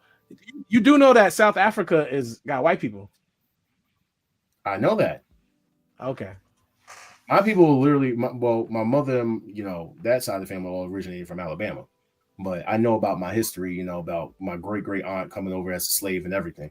I didn't, like I said to you before, like when I was younger, I went to the plantation. Like I got to see it. They still have like some of the buildings is all broken down at this point. You know what I'm saying? But all the wooden shacks and stuff like that, they still have the cotton growing and everything. That's how our race. I actually have a picture of me picking the cotton too. That's how our race got muddled because those masters were sleeping with our ancestors. So you could, No. What? No. What? John all of them are dark skin. John definitely would have been in the house, is all I'm saying. Me and Kendall would have been. See, this is how we divide ourselves. You're worse than the people that are coming at Swerve right now. Like, it's just you want me to come out there and say it. John would have got himself kicked out. Damn right. I don't play that. I do not tolerate no racism whatsoever. At all. So, nah. I would have been kicked out and hung already. Let's just put it out there. All right, let's get back to this. What match was we on? Oh, yeah, we was talking about Roddy Strong. All right, so after that comes Chris Jericho and Hook. Oh, man. All right. What was the point if Hook wasn't going to win? NA. Non-applicable. This match is non-rateable. 3. A 3, just to be nice. Just because Hook's from Long Island, even though he lost, I'm giving it a 3. 2.6. NA, not available. They could have taken that match off the card and put that on the main yeah. card. No, they I could have. agree. Period. No, just gotten rid of it. That's or that. Timeless Tony Storm versus Thunder Rosa. Thunder Rosa is horrible. Thunder Rosa. I'm glad somebody else said it. Y'all hating on Thunder Rosa. She's nice. No. Thunder Rosa is so boring. She makes Keith Lee look like a raver. She's Thunder about Rosa. as exciting as Lyra Valkyrie. Exactly. They're the same person. Wow. I could do without either. So what are you guys gonna rate the match? 4.6. 4.5. 4.5. I was gonna say a 6, and that's Tony Storm. I'm about to say y'all don't only do that because of Tony. The match itself was not good. She is fucking. And excuse my language. She is cooking. Tony Storm. Me and John were talking about this yesterday. Tony Storm is by far the best female anything AEW's had. Period. That means not even a little bit close. Not even a little bit. That is a whole Tony fact. Storm I'm is sorry, doing bro. some of the best work any woman has ever done in wrestling. That's how good at the work she's doing right now. Like she is excellent. Talk about it. She can't miss. Bro, did you guys see the media scrum? At the media scrum, I was like, and she made me want to see Nikki Bella versus her. Do that at Wembley. Do that. And we don't even like the Bella Not at all. Whatsoever. But we're like, I want to see she think that she couldn't even grab Tony would see scented candle.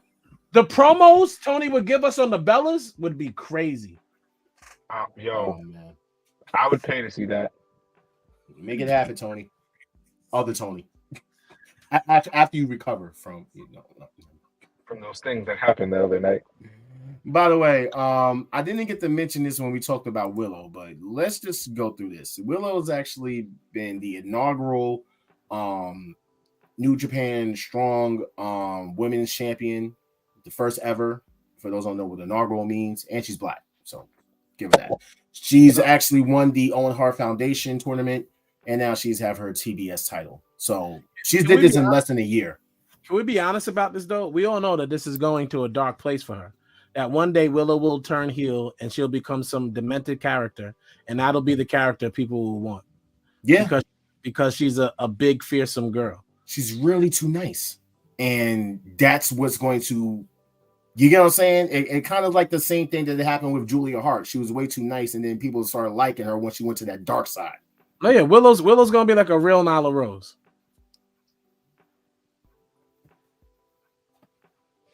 Get out.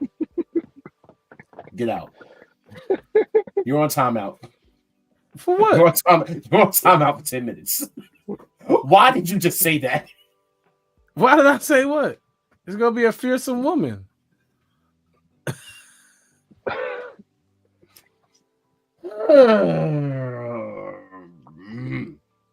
All right. Next, let's just get to the banger of the night. Will Ospreay versus Daniel Bryan. That's a 10.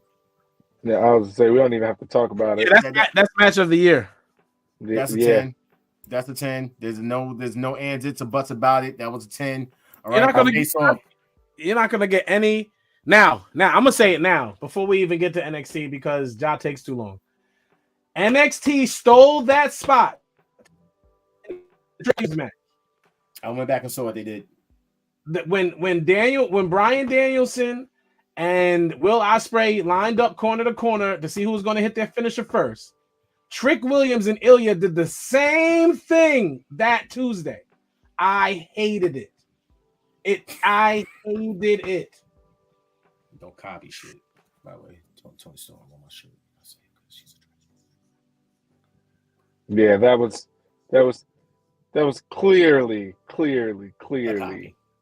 Like, not even didn't even try to do it differently. Like, It's like, can I borrow your homework? No, just take the paper. just Exactly. The same thing. write it a little differently. No. Just copy it exactly the same way. Same ink and all. Same color pen. Just put it in the copier. You know what I'm saying? Just like you don't even have to write it. No, that was the laziest. Like, the wrestlers should be disappointed in themselves. First of all, Trick barely hits that knee appropriately. Okay, because I was going to Trick say has the worst finisher, and I keep forgetting about it because it's so bad. He never hits it clean. Every time he does it and pins somebody, I'd be so mad. I'd be like, you are not hurt from that man's thigh hitting you in your chest. You are not hurt by that. None of it not like been clean yet. Ever. Not one time, bro. I feel like if he can do it cleanly, it's not as bad of a finisher. I think he needs to find a better one. Maybe that could be like a signature move. It's not the V trigger. It's not like Seth Rollins when he used to do the spin around knee to the face. It has no impact. It has no oomph. It is horrible. It's not Malachi's Black. Not even close. Either. We're not. No. Malachi Black is one of the best strikers ever in wrestling. So we're not doing this. Not even close. Really? Really? Malachi Black traded. What? I'll give him that. I hope he's. Black does not have the best charisma. That's why he's not a star like everybody wishes he was a star like in NXT back in the day. But what he does well is strike. That man kicks you. You feel like Malachi Black really kicked you. Like every time he kicks somebody, you be like, "Whoa, he kicked that person." Like, wait, breaking news. Max Caster has been suspended from AEW.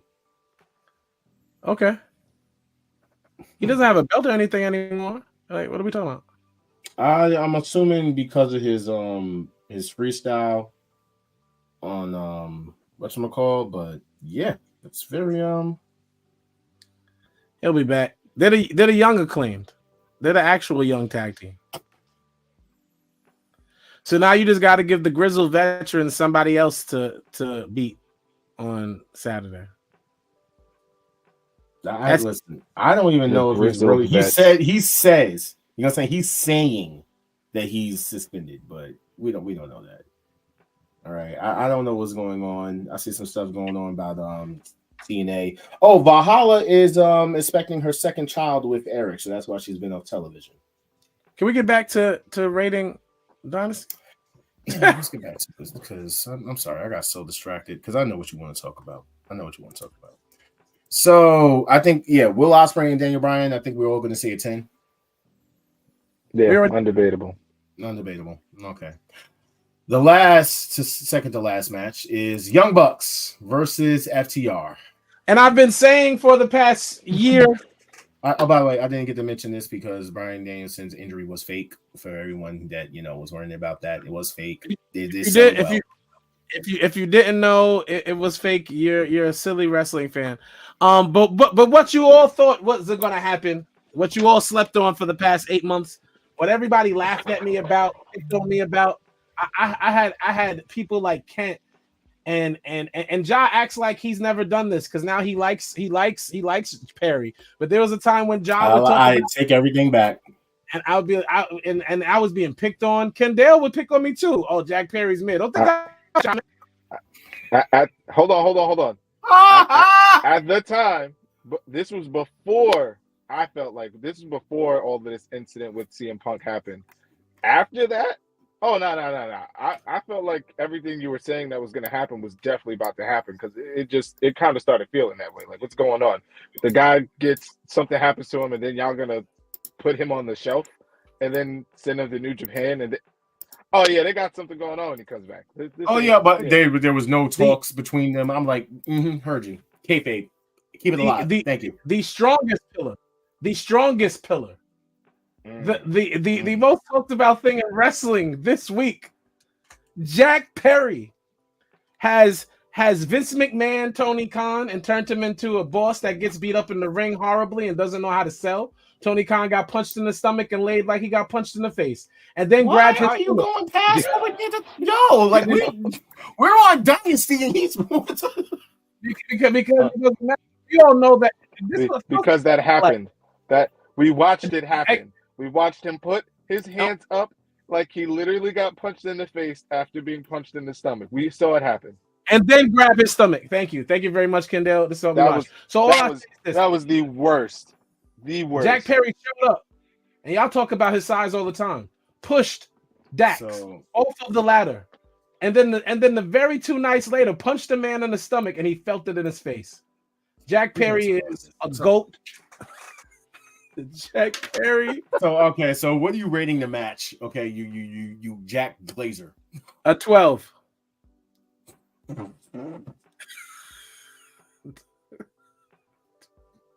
A 12.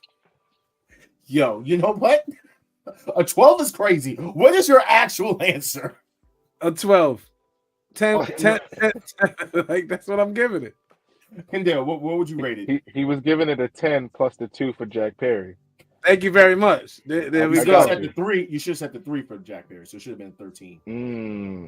No, we don't play by 9. It was a 9, and he added a 3. We don't play by your rules. This is the best version of the Elite you've ever seen. We don't play by your rules. Oh, okay, heard you. I don't know, man. I'm gonna say a 9.5. Because I can't say like it was as great of a match as Ospreay Danielson, but I like that ending, man. I was, you know what I mean? I was excited to see that, and not for nothing. I never really cared for the Young Bucks as the Young Bucks. I like them wrestling, but I didn't care for their characters. Them right now, oh yeah, heels, the best heels. Oh yeah, best heels in the business. They cook it. They in the kitchen for real. They cooking, and we're not even gonna talk about Jack Perry being like following his dad's footsteps and acting his butt off the way he's looking at the camera. His camera work is crazy right now. Jack Perry looks like the Joker. He looks like the Joker. He gives you Joker vibes. Elite is it might be the best we've ever seen it be right now. I don't know, man. Exactly. So I'm gonna rate it a 10. As you should. I'm gonna rate it a 10. And then last but not least, Swerve versus Samoa Joe, and I'm also giving that a 10. All right, now you're glazing. Because let's be honest about this match. Let's be honest about the match. I was gonna say, to be honest, I'm doing this because I have to. It's a 10, but in honesty, it's like an 8. It was definitely a solid 7.5 match. It was. Because we're black about our wrestling, I know that we have to give it a 10. So I'm gonna give the match a 10, and then I think we're still talking about Swerve, so I hope you go right into that right now because you're yes, dragging. I am. Okay, let's go. All right. Oh, so the thing that would probably get me like pistols pointed at me in a conversation. Samoa Joe is the best Samoan wrestler. Ooh, wow. Bro, have you seen Jacob Fatu wrestle? No, and I was gonna say I prefaced that by saying I haven't seen exactly all of them. No, once you see Jacob, Samoa Joe is number 2. I'm not gonna lie, Samoa Joe is what got me watching TNA. Let's talk about it. So, wrestling with internal racial tensions. I don't know how I came up with that whole phrasing, but yeah. Okay, so let's just get into I don't like you comparing this man to Kobe. Listen, he's the one that basically took the picture like this. Scorpio Sky, maybe, because he's a real Laker fan. He just took the picture like this. He reenacted the picture. Okay. Oh, he did that? He did it. He reenacted the picture. All right, go ahead. So, all right, let's just get into it. So, apparently, we as black fans are excited for Swerve. Okay, because within 5 years of this company being in business, we have a black champion. We didn't have to politic. We didn't have to basically do fake little Kofi mania, whatever. We didn't have to do any of that. We finally got a black champion in a company, and it only took them 5 years. It didn't take them 50 years, 75 years, none of that. It took them 5 years. Okay, let's just put this out there. Now, I understand. Okay, I understand some folks within the black wrestling community feel some type of way towards Swerve. Now, whatever you feel, you're entitled to. You're entitled to feel how you feel. Okay. But let's just get down to the nitty-gritty about this. All right. So people are still upset 2 years later because of his comments towards the BWI. Now, All-Star, what do you feel about his comments towards the BWI? Swerve didn't like his placement on the BWI in 2022. And he at the time. What do you know? We've been doing the show for a long time. And he made some comments that a lot of black wrestling fans are going to back up their point to say that Swerve isn't for the culture. He said some things like he doesn't pay attention to that ranking. Like, basically, like, who are they to talk about him? And it just came off as insensitive to his own culture because DWI supposedly does it for the culture. Mm-hmm. Now, here's the thing. What do you feel like? Do you feel the same way? Because there's been a lot of people. Oh, snap, you froze? Yes. He did. Okay. See, you in that camera. So here's the thing. So you're froze. You'll be back. But basically, so what I was about to say. So everyone feels some way about that, but also they feel some way towards a snippet of a song that came out with him vibing to it, where the lyrics were, and I don't know if it was him, I don't know who it was, but apparently the lyrics were, you know, used to date a chick, but she was black and ugly. Oh, yeah, I remember. Yeah. So, but now here's the thing. As regards to the song, this may make me be unpopular, but I don't care. As regards to the song, one, he's an artist. Artists are allowed to basically reflect how they feel. My fault. I didn't mean to misquote, but he actually, because I just thought about this, he asked to be removed from the list, and that's why people are mad. Because he asked to be removed from the list? He asked to be taken off of the BRP 50 in June in 2022. Okay. Why are people mad about it though? Because he threw a fit because he didn't like his placement on the list, and then he just was like, "Take me off the list." And when it was a black wrestling list, okay, but like athletes, professional athletes, and all of that, like lists come out all the time, and they don't like their placement, and they say stuff like, "I should have been higher, take me off," or whatever the case is. Like, so what? He that's his opinion. What's the big deal? And I totally agree too, but apparently within the black community, they still feel some way about that and about the song that he was vibing to that got basically put out there or whatever. I can hear the fuss more about the song with the line and all, but like even with that, like, can we be honest here? I mean, we're all hip hop fans. We're all hip hop fans. Like, right? Like, I've listened to far more offensive things be said about women, black women, in songs, and people shake their ass to it. So. Yeah, like what all the time. So as far as when the song goes, like I say, that's what I feel like. As far as the song goes, he's an artist. If it was his song, I'll let him reflect that. If he said that he used to be with a chick that was black and ugly or whatever, then cool. He's not. He didn't sit there and say the words. Maybe all black women are ugly. He never said that. Maybe she just happened to be black and she was ugly. Like, you know what I'm saying? Like, now would it be such an issue if he would have said, you know? But listen, would it be such an issue if he said she was white and ugly? Of course. She was Puerto Rican and ugly? I don't know. You know what I'm saying? However, it's a song. You know what I'm saying? And I've heard worse songs in my life.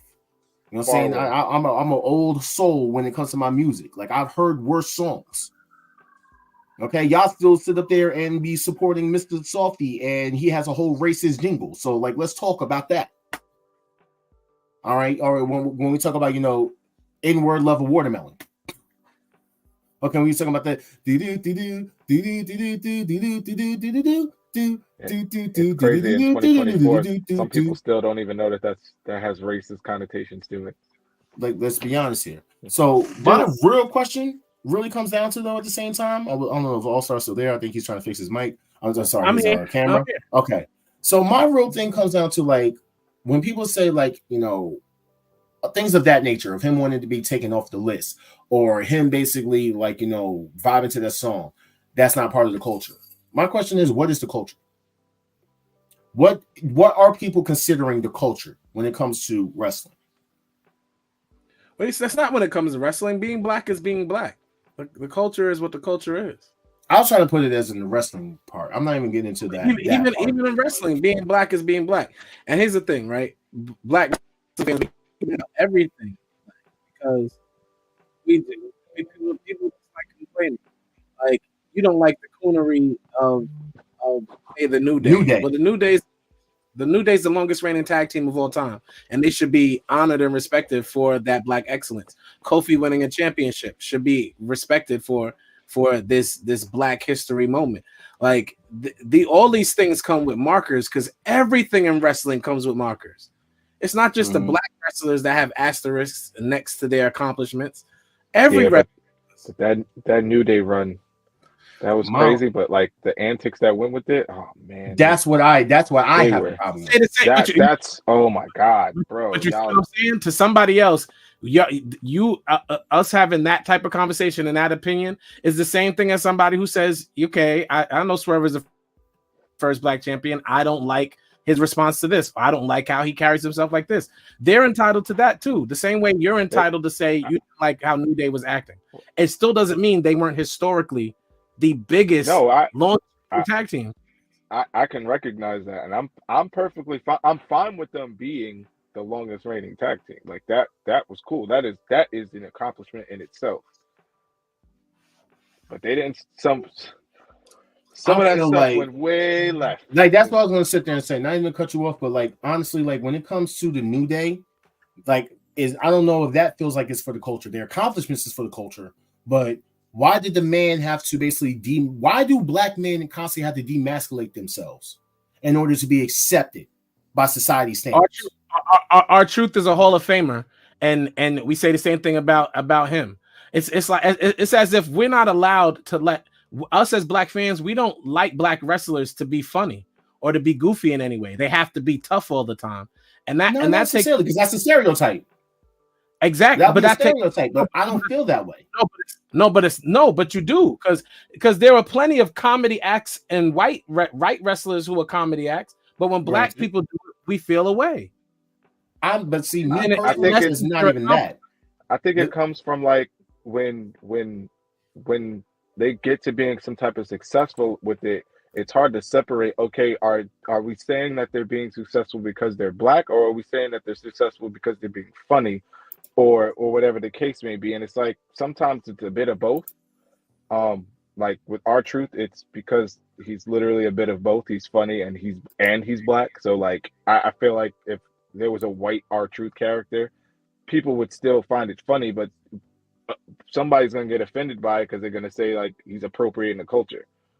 Like, all right, so hold on, Dark Kent. I know you're saying that they didn't come off less masculine, but let's talk about what masculine men twerk. They definitely did. They out here talking about bootios. Here's my point. Here's why we're on track. I wasn't making it about New Day, but y'all are proving my point.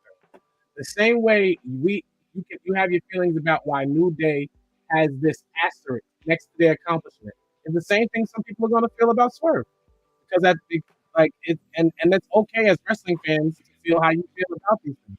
But my point is, as black wrestling fans, we scrutinize black wrestlers a lot. We very closely scrutinize our own wrestlers all the time. I think that's what I agree with you 100% there. It's there's always going to be something. It's never like a gonna goalpost that needs to be moved. Yeah, there's never going to be like this is the standard. We make fun of Omos all the time. Like I mean, but we make fun of Apollo. He deserves it. Not even cut you off, but think about The Rock. Remember, we basically talk about like black champions or whatever, right? How many you talk about The Rock? I've never heard anyone talk about The Rock like you. I think you're the only person that's ever said The Rock wasn't black in my. He is black. Evidently, but you have joked that he's not. Case in point, wrestling fans we are very harsh on other black wrestlers, and that's across the board. So because Swerve is getting it now, it's not point of conversation. It should have been a point of conversation from the beginning. Farouk was saying one word an episode. He was coming on TV and saying one word, and we were just happy that Farouk was still on TV. Like, we come on, man. Like, exactly. We but can't. The thing is, when you say it's for the culture, and then you're basically saying that, oh, he's not for the culture, and yada yada. I'm like, but you don't even want to celebrate his black excellence. My point is, talking about, oh, he's not for the culture. And this is why we have to stop being toxic as black wrestling fans. We have said every black wrestler wasn't for the culture. We've literally deemed that on every black wrestler. New Day. That's hitting it on the head. Jonathan Coachman. The Rock. We have to stop. I've done it to Prime Keith Time Lee. was, oh man, you know what I'm saying? Because my whole thing is, to me personally, like I said, I have no problem with the black excellence. It's the fact of the way that we get there. And it's like, if you want to be upset and bitter towards how Swerve got there, you're entitled to that. I have no problem with you. Everybody's entitled to their opinion, respectfully. But at the same time, you cannot, this is just me personally. Like I said, I'm not speaking for anybody on this panel. I'm not speaking for anybody on this podcast. Nobody else a host. None of my friends, nothing. I'm just saying, at the same time, if you feel some way about that and how he got there, there's no way you cannot tell me that you're totally fine with how everybody else got there. Like, you can't sit there and tell me that it was okay for Prime Time to have the stereotypical, oh, we're shooting dice and trading 40s and run your stuff. Like, you know what I'm saying? Basically being thugs from the hood. We can't sit there and be like, and if I could take it off of the blacks for a second for our race, let's talk about how many Spanish people has so many damn stereotypes. What did the Mexicans come out in lawnmowers? Wait, but why are we calling it stereotypes? Because a lot of those times I saw myself in those characters. I'm from the hood. That's wrong. You're calling me a stereotype. But at the same time, I'm not saying that. But at the same time, it's like, I feel it's a stereotype. Why do these people only get put in those roles? It comes from where we're from. Right. Is it though? It's tying a tight. It's walking a fine line between, like, okay, we know that there's a bunch of people in a hood right now who enjoy wrestling all over the world and stuff like that, right? But if you were to take that same black person, if you were to take Prime Time and give them something a slightly different gimmick, would they have hit the same way? Shout out to Daryl Shaw. No, they wouldn't have hit the same way. So they kind of, so if anything, like they also like bought into it, and like I was more okay with Prime Time doing like that, I guess, because like you said, like we're from hoods, like we're from neighborhoods where we see that kind of stuff, so it resonates with you more. But if you're not from that, and it doesn't really do it for you, and it is what it is. Like I never pledged a fraternity, so the whole group that came out. What's that boy? Titus O'Neil. Titus O'Neil. It didn't relate to me, but I'm sure somebody else who pledged or a dog or whatever from the fraternity, they loved it. They literally watched it for those moments. Like, oh, that's because he represented that type of black man. Like, and right.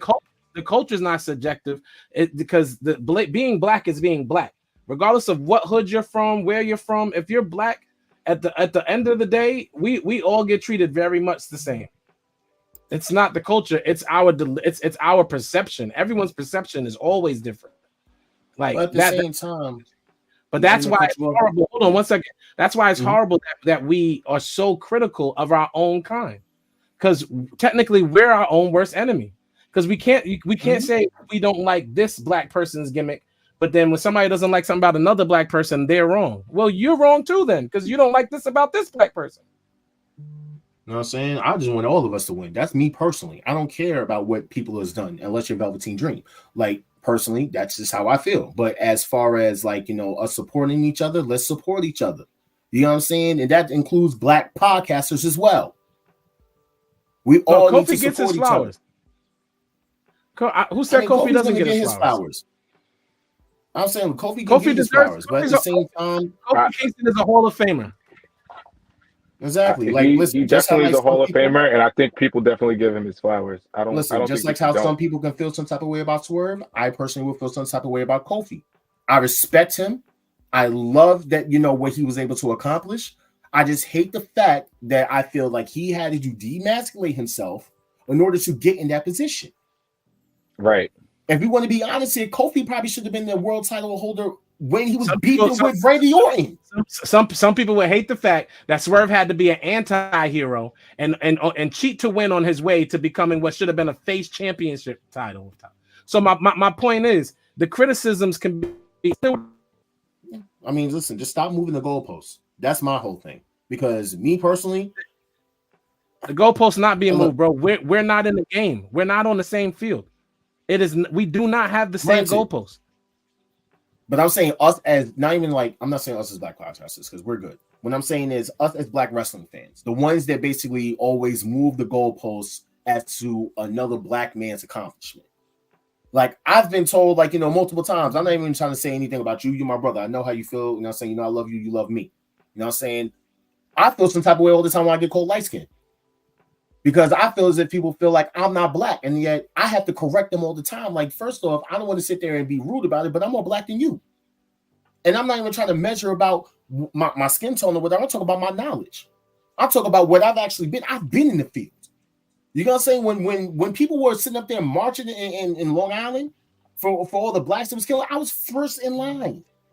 I was standing right there. I've dealt with racism my entire life. It don't matter if it's from my own kinfolk or white folk. I still get it because of my skin tone. But yet, I'll get looked at as a half or basically, or I'm white or whatever because I'm light skinned. But at the same time, I'm black, bro. Both of my parents are black. My mom's light skinned, my dad's dark skinned.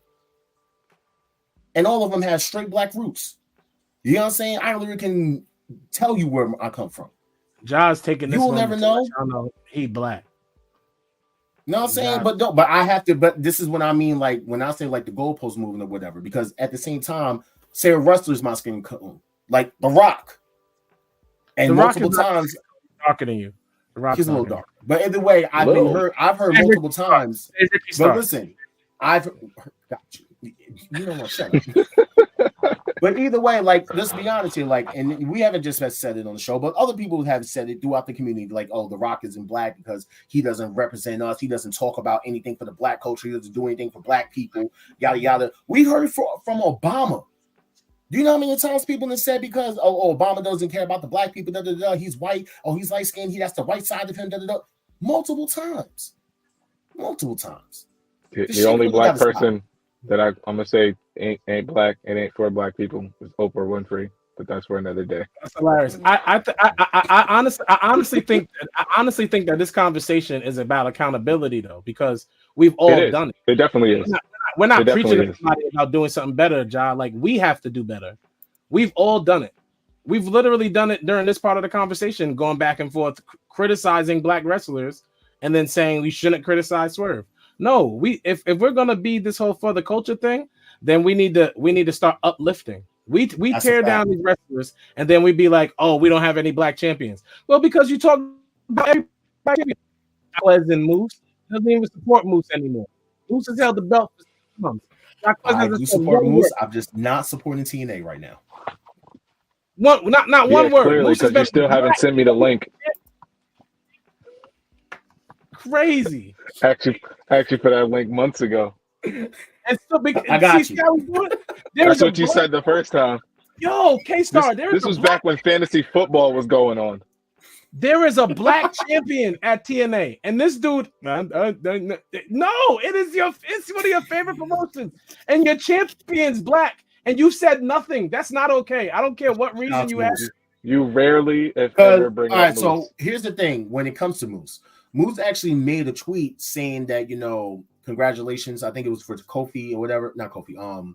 That was R-Truth. They called Swerve Kofi for some strange reason. I don't know why, but that shit was hilarious. But either way, Moose actually came out and said, "This is great, but can we make it so that we don't have to actually talk about this anymore, so that it becomes the norm?" No, there's not enough African American wrestlers to do that. This ain't NXT. Everywhere ain't NXT. I was gonna say no, not yet. We have it's not. Can it become? It's not there yet. Can it become that? Yes, but that's because there's enough. There's more than enough black Stop wrestlers it. in the pipeline. Stop it. Let's be honest, y'all. It'll never become that. Why don't we be honest? Like, we live in America. But that's exactly why it will, because eventually some of these college athletes and some of these other athletes that are starting to get into it more and more, you know what happens when black people get a hold of something. It's still, but here's the rise thing. To the top every time. It's gonna be inevitable. No. Here's why it's not inevitable. Because wrestling is predetermined. Because wrestling is still Hollywood. It's treated more like Hollywood, and black people are not in Hollywood. We have not moved the measuring stick. We are not getting those roles. And the same thing with WWE. They will not get those roles. We're one big pop. I think this is a little bit different because like there's a level of athleticism that goes into this sport just as much as there is charisma. And because I think that there's gonna be some black guys that come up and black females that come up through it that are actually like great in-ring athletic technical wrestlers that eventually learn how to get over on promo. I think that's coming, and eventually there's gonna just like how Swerve got to being pretty much undeniable. It's gonna come, and it's gonna be a wave. I feel like there's gonna be a wave of those people that come through the door, and they're gonna always be in that picture. I love your hope, but since if we're gonna be real, like we were about Becky, we are black men, and art imitates life. And WWE is going to go by the numbers. They're going to go by their demographics. There's always going to be a white. There's always going to be a white face in WWE. It's impossible. It's literally white people would stop watching if there was not a Cody Rhodes, if there was not a John Cena, if there was not that big white character, if there was not a Stone Cold. That's why it couldn't just be The Rock. It had to be Stone Cold too, because it can't just be The Rock. It's not going to happen. The Rock couldn't even have it by himself. But I think I don't think that you're right in that it'll never be like just the black guys at the top or something. For sure, there's always going to be that one white face or something. But I think what I'm saying is like there's going to be a majority of it is going to be like black characters that are always going to be in the running for it. Wait, you truly believe WWE can become majority black? Not like as a roster, but I'm saying like as guys that are considered at the top. I think it could get there. That's crazy. Hope it gets there. I'm very hopeful that it gets there one day. I don't really see why not, other than the politics of it. And that's not being critical of his race. That's his wrestling. Trick can't even hit a knee. He can't even. There've been plenty of athletic African American. Trick is he's very young though, and like the push that he's getting and how over he is with the crowd. I think that I don't think he was even expected it to come this quickly. Like, there's no way. Pause, by the way. Everybody gets there 15 minutes. But Darrell, that's what I'm trying to tell Kendall. We're not even the majority in America. No way are we ever going to be the majority. I'm gonna tell y'all a secret about population of black people in America.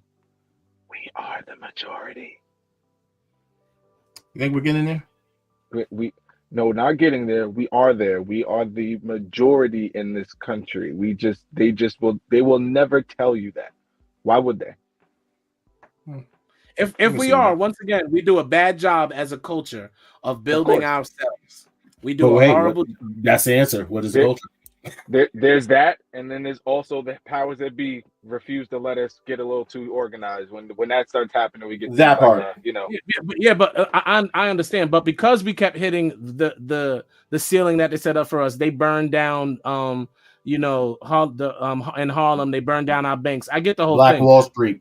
Yeah, they burned it down. I get it. But the point is still this: is we've been defeated so many times. If we're the majority, we still have the numbers to rise back up. We're subdued. We've allowed ourselves to be subdued, and that, 100% agree. And that's why we have to stop being so harsh. Like, facts are facts, but these opinions we have that we're so critical of black wrestlers over everyone else is crazy. It's crazy. Look, and I'm a part of that too. I take onus to that. I'll take honest to myself because I have put some down, and at this point I'm going to stop. Like I know where I can make my jokes or whatever, but I want all of my black wrestlers, all of my black podcasters, all of my black community of wrestling fans to all succeed.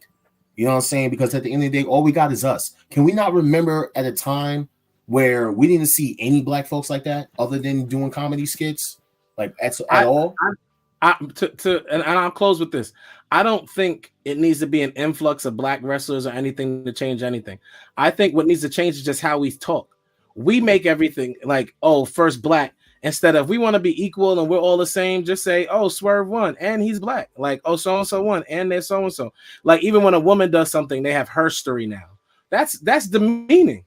That's discrediting the fact that this woman made history. Just like this black person made history. Like done and built in this country aren't black history. It's history. It's true. Very The much. onus on words matter. Words matter. Yes, they do. So listen, black podcasters, black wrestlers, black wrestling fans, let's unite and let's fucking just enjoy wrestling at this point. The main thing, because it's cooking. Like the main thing is, I don't care about what someone did 2 years ago, 3 years ago, whatever. Unless they killed somebody, like SA'd somebody, you know what I'm saying, or anything of that nature, then yeah, they're canceled. I don't want, and then there's nothing to talk about. Why do you keep bringing up scripts, bro? Why do you keep bringing up scripts? Stop bringing up scripts. Which trying to start a new not it, bro. Scripts is not it. You keep bringing up this circus act. Don't bring up this trapeze artist again on the show. Funny you say trapeze artist. It took me 3 weeks to realize Scripps was what's his name? You know what I'm saying? So like I didn't even know they sent him back and redid his character. They had him in a match first, like we didn't know he was Reggie the whole time. Let's all come together. Let's all support each other because, like I said, there's been a time where we almost didn't even have any of this wrestling shit. That's fact. A couple of years ago, we almost didn't have no wrestling shit at all. This is actually not even as a black wrestling fan because we're being basically represented so much right now. This is the perfect time to be a black wrestling fan, not let alone a wrestling fan in general. This is the perfect time to just enjoy wrestling. But more importantly, for all of us adults who do this podcasting thing and love wrestling and talk about this every week, more importantly, this is for the children. Like your nephews, your kids, your sons, your daughters are seeing black men and women who are gladiators. That's what wrestling is. Who are gladiators at the end of the day. Who are these over the. It means a lot to see that. When we were talking about growing up, we said Macho Man, we said Hulk Hogan, we said Ultimate Warrior. We didn't say not one person that looked like this. But look we didn't have it. But look at all this that these kids have nowadays. That's beautiful. And I salute that. And I wish everyone the best. Not just black wrestlers. I wish everyone. See the difference? Everyone the best. Everyone. It works out better because like if everyone does what we want them to do, wrestling is going to be as amazing as it is right now. Like it's in a great place right now. It's beautiful right now. I just want to say I feel like Darrell just called me Coco Beware, and I don't like that. I don't like he didn't call you Coco. He said Coco Beware was there at the time. I said I saw nobody that looked like me on TV, and he said Coco Beware.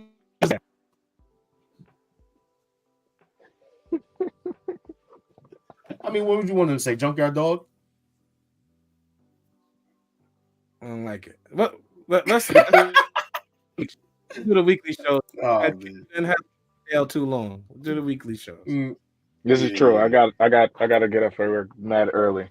All right, so boom. That was we totally forgot. So what are you guys giving the pay-per-view? Overall? Yeah. It gets a 8.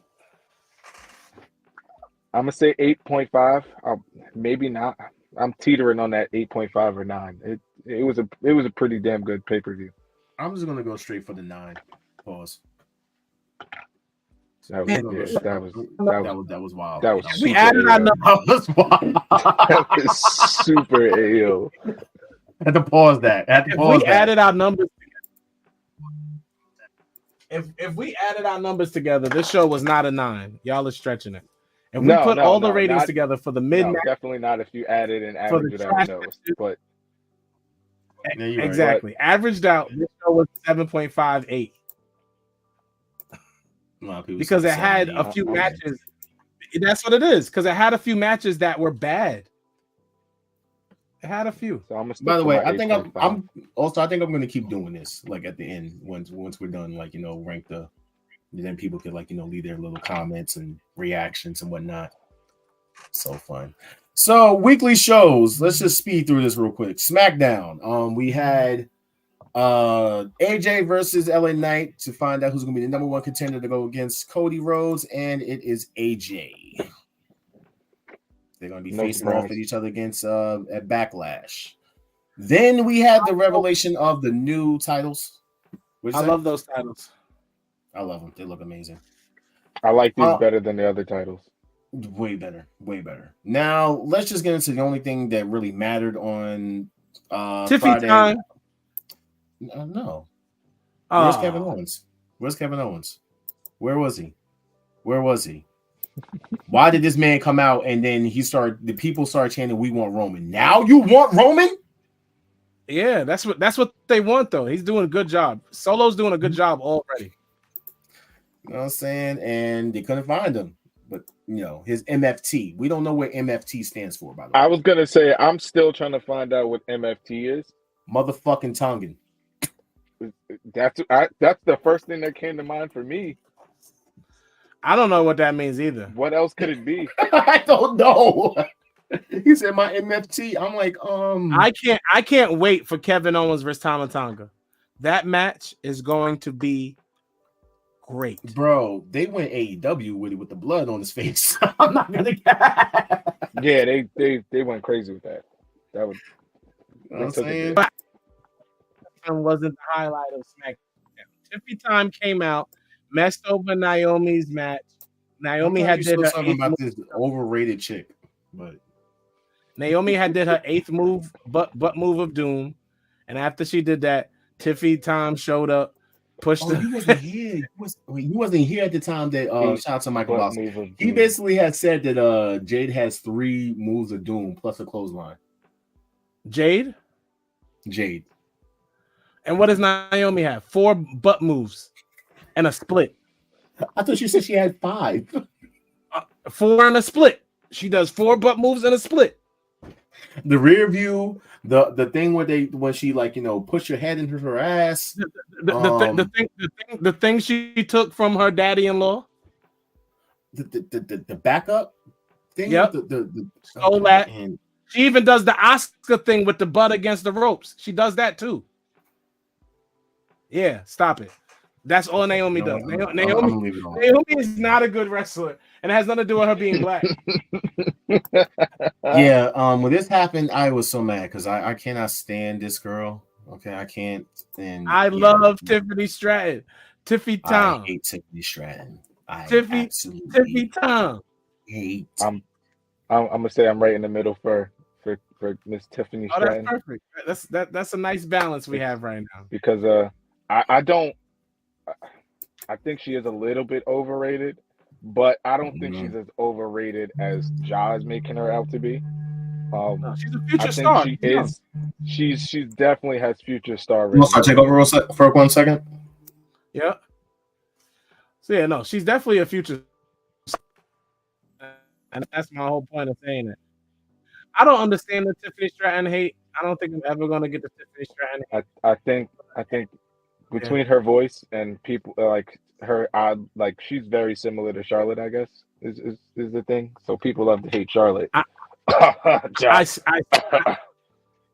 I see it, but Charlotte's gimmick is I'm Ric Flair's daughter. Tiffy's gimmick is that Mean Girls thing, and she gets away with it. Yeah. You can tell Charlotte wasn't popular in high school. Tiffany Stratton was. Definitely. Charlotte was a nerd that played volleyball. Tiffany Stratton was popular. Like, there's a difference. Tiffy was We're that. gonna It was take it to Tiffy Raw. time back then too. Sorry, y'all. I'm bad. It's all right. We're on Raw right now. So Raw, we seen a few things. We seen the disbursement of Imperium. Imperium. A little bit overdue. You think so? They've been building up to like Vinci and what's his face and Kaiser like bumping heads and stuff for a while. I feel like this should have happened already. They have. They Yeah. I feel like they wanted to pull the trigger earlier, but for whatever reason they didn't. I agree. I feel like they wanted to. until Gunther didn't have the title. Is he getting replaced with somebody? Well, Gunther apparently declared himself for the King of the Ring. But as far as Imperium goes, I think I know exactly who, and I know All Star's not going to agree, but it's not. It's looking like the dragon. It looks like the dragon. Not Ilya. No way. Yes. No, he's not. No, he's not. No, he's not. They're not replacing Vinci. They're not replacing Vinci. Gunther's going to be on his own. Vinci and Oh Boy are going to wrestle each other for a few weeks. They're going to do the Sheamus Drew McIntyre. It's no way. And then we got this guy telling the cameraman not to look up his skirt. Burger after you went from banger after banger after banger, and then after last week, it looks like you went for burger after burger after. Drew McIntyre has stepped his Troll McIntyre is cooking. Yeah, he has stepped it all the way up. That other Drew prior to this, he didn't care for that guy. Wait, before you get into that, Ricochet and Andrade versus Judgment Day, and then they lost, and then Damian Priest came out and took Andrade and Ricochet out, and then got in Dom and JD's face and said, "I don't need you guys. I don't need anybody." You want to know what's interesting? You want to know what's interesting, John? I don't care. Why do you don't care about who the Judgment Day is done? Rhea's not there. It's over. Rhea was the Judgment Day. Thank you very much, Kendall. Over. First of all, I just don't care. I can't wait till Damian Priest loses the title. He's only a notch above Jinder. Do you know who this is the best? The best person that benefits from this the absolute most? Finn Balor. Finn Balor. Go ahead, get him on going on a singles run again because. Well, he did resign, by the way. He definitely resigned. Everybody else didn't resign. Let's get that going back again because he started looking like Give Finn Balor that belt. Give Finn Balor that belt. He needs the title run. Give him the belt.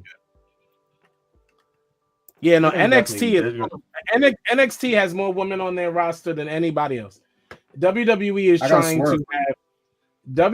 is trying to have the biggest women's roster there are so many black women on NXT. Like they could do TikToks every day, and they do. Just if you're annoyed by seeing the big three, Naomi, Bianca, and Jade every day on your timeline, just any of the women, they go crazy. There is. Well, I'm gonna need Finn Balor versus Cody Rhodes. I got to swerve. What if Liv Morgan ends up being on the Judgment Day? Yeah. So anyway, so then we had no.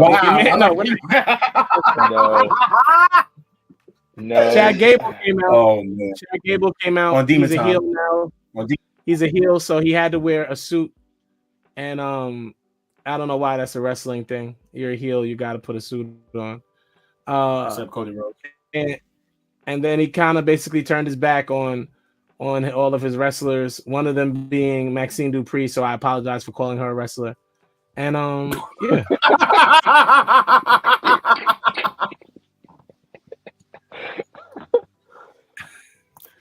Becky Lynch won something she didn't need. Becky Lynch won something we didn't want her to have. Becky Lynch got something that wasn't necessary.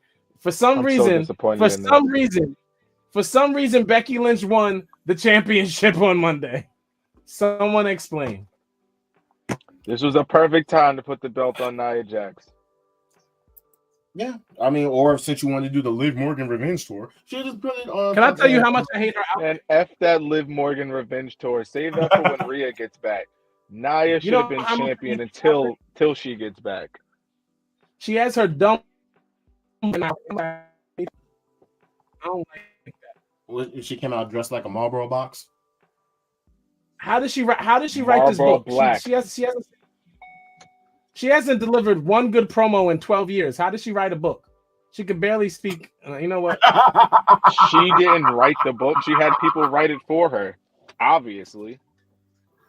Becky Lynch wins Women's World Title Battle Royal. And nobody liked it. Nobody asked for it whatsoever. Whatsoever. You got so many dislikes, bro. Like. Then my favorite NXT came and they tried to hype up the Ilya versus Trick match all night. They By had the way, different. how about the other matches? Like, how'd you feel Yeah, about Roxy? Well, if we're being honest, and that's all we know how to be here, it was a horrible card. Okay. It was a horrible, whatever the name of this special fake pay-per-view was. Ja just likes that you admitted that about NXT. I'm honest. I was the one who be glazing. I don't glaze. Lies. So Ilya versus Trick was also not a good match, and like I said, they stole their finish. And Trick's knee is trash. The trash knee. Trash knee. Trash knee. If we can just be honest here. Yeah, there you go. Yeah, if you can just be honest here. You're there. Was this match better than both of the Trick and Mello matches? No. It was trash. Because the Trick and Mello matches have been underperforming. That's why I was like, do you feel but like this match, and maybe to Heel's point, like Trick isn't that great of a wrestler in the ring yet. And that might be why, because it's not Ilya. But like that Trick knee thing, he might have to find a new finisher. And like somebody else said it somewhere too. It's like, yo, he jumps every time he throws a punch, and his wrestling it needs some work. It needs some work. He should not have taken the Booker T class of selling. That's what he shouldn't have done. No. Oh no. Yeah, man. That's a bad school to go to. That is not a good school to go. The best, especially when that man's best move was the spinneroonie. Like the Harlem Heat were fire. Booker T was not. What about Roxy? She can't from Booker T. No, Roxy is a good wrestler. Let's not do this. Roxy is a good wrestler. She's having a problem. Roxy's valid in the ring. Yeah, super. She's having a problem finding her character, and I understand that, and I get that. So she was AJ Lee 2 weeks ago, and this week she tried out a different thing. Like she was sitting on the ropes like Alexa Bliss. Alexa Bliss, thank you. Yes, I know. She was Alexa Bliss this Tuesday. Ja didn't watch it. She was Alexa Bliss this past week. She was not AJ. So she's still looking for her own. And she's young though. She's like 25, 24. So will she find it? Very quickly, I believe. Like becoming a heel isn't easy for someone who's naturally a face. Roxanne Perez is a natural face. So just to clear it up, we got 3 black champions that was crowned in a matter of 5 days. He still has no pictures of Moose in here. I just want y'all to know there are no pictures of Moose. Moose already had the championship. I don't need to put him up there. So did Athena, but you showed her earlier. So did Athena. He didn't put Cody Rhodes either. You want me to kick you off the show? I'm gonna go. All right, that's another thing. Let me bring it back to the culture thing for a second before I get out of here. Listen, you passive ass people. All right. Anybody that I see post that damn picture when we talk about, oh, we have 4 black African American champions, and you got that powder ass, blonde haired ass, blue eyed Georgia boy ass, always got to finish his story ass, who's only black because of his wife ass, nigga Cody Rhodes. I swear to God, I'm blocking you. I don't even mean to swear to God. Sorry, All Star, but I'm just saying, I am tired of y'all. Stop. The joke needs to cease to exist. Stop, because now you're getting disrespectful. I'm sorry. I 100% agree. All right, it's annoying. Real disrespectful, bro. It's very annoying. It's very annoying. Stop saying the man ended racism. Stop saying the man is black. He's Cuban. His Cuban and white. All right, so Yeah. now let's talk about the second best Dynamite of AEW's career because Ja has like 20 slides. year. Let's get to this. I mean, slides I don't have crazy. 20. So I don't. Or maybe it is. There are a lot of Dynamite slides. I was just doing Okay. them. There is. Yes. Okay. So boom. We just we can talk about them coming out and security trying to tell Jack he can't come through. EVP said he's with us. He's with us. We had Orange Cassidy versus Trent to talk to Trent or whatever, and Trent threw that boy out there.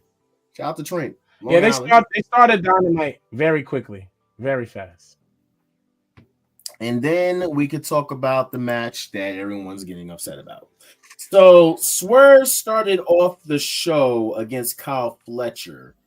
Who's mad about this match? The internet. And of No, course, see, don't do that. We already told you stop doing that. I know. No. It's not. I'm not talking. Don't say this from. Oh, you're in a wrestling group. So I'm like, no.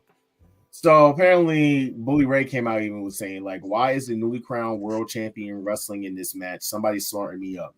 He says some of you don't fucking get it. Swerve is the new world heavyweight champion, first African American world heavyweight champion on AEW. The show should open with him and we should be hearing from him, not wrestling a throwaway match. I agree. TSFW, IWGP titles were featured more than the AEW World Heavyweight Championship last night. I agree. So take that down. So if we want to be mad about something, be mad about how AEW is handling his run already. And that's why I said when Swerve won, why did he have to be an anti-hero? Why did he have to cheat to win? Why did he do illegal moves every match leading up to this? Why was he still felt like a bad guy when he was supposed to be the face? But y'all are okay with it. 2 years ago, or how he reacted to something 2 years ago. But we don't want to be mad at AEW for how they blackifying his championship the way they are to their standards. Oh, he can't be a good guy?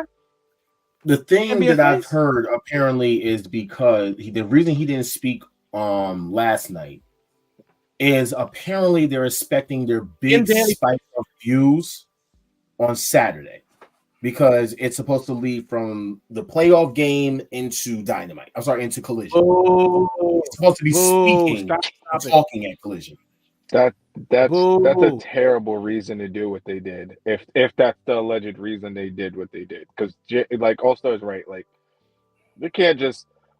We're not gonna make him a face, but he's not a heel either. Like if y'all wanted him to be a heel champion, make him a heel champion, and that way, him doing the dirty stuff is like, okay, well, this is the character he's been the whole time. Not I'm gonna be dirty sometimes, but I'm gonna be clean most of the time.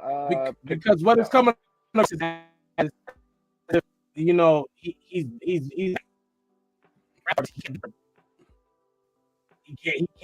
can't be good. Like that's how it feels. Like he just can't be. Like he's just regular. He's just him, and him is a cheater. But exactly, and like that's not cool. I feel like as far as right now, because of last night, I'm not judging anything just yet because they are cooked. Because I'm judging when a champion wins. He should. Granted, we're not going to dispute that. He should have had some type of words on Dynamite. Every champion always has a celebration or like start something. The show though with this, and then during his match, we see this. Exactly. This was bigger than Swerve being a champion. This whole story. And I have a feeling he's going to be involved with this somehow, some way. Because because I don't have the thing up there. But also during his match, that popped up. Kenny Omega's returning next week. Bro, they using this storyline is just overshadowing Swerve. None of this has nothing to do with Swerve. Swerve has nothing to do with the Elite. He should stay far away from that. But what he shouldn't do is allow the company to overshadow him when he's the champion. And he's dealing with that already. When he's on the screen, he should be like the most important thing on the screen. Like it shouldn't be other stuff going on because like everybody else was saying, as soon as you see stuff going on with the Elite, I'm trying to figure out what's going on with the Elite. I don't care that he's in a match right now. What's going on over there? Jack Perry basically ended up taking over when you think about it. The whole thing with Jack Perry and then like, you know, the idea of him being there, whoever took over for any type of like thing for Swerve. Definitely left Dynamite thinking more about Jack Perry than you thought about Swerve winning a chip. But it didn't have to. They could have had Swerve open the night and close the night, especially instead. Right. Moxley versus Powerhouse Hobbs was horrible. I don't know what you're gonna say about it. It was trash. It was bad. How was that more of the main event for the night than having your main championship on your card and it not being like, come on. I don't even want to talk about Jericho and the learning tree crap because who cares? I'm off it. Big Bill came out, and once Big Bill came out, I was done. These two, yeah, that was horrible. These two, they're gonna have to battle it out again. Like this let them fight.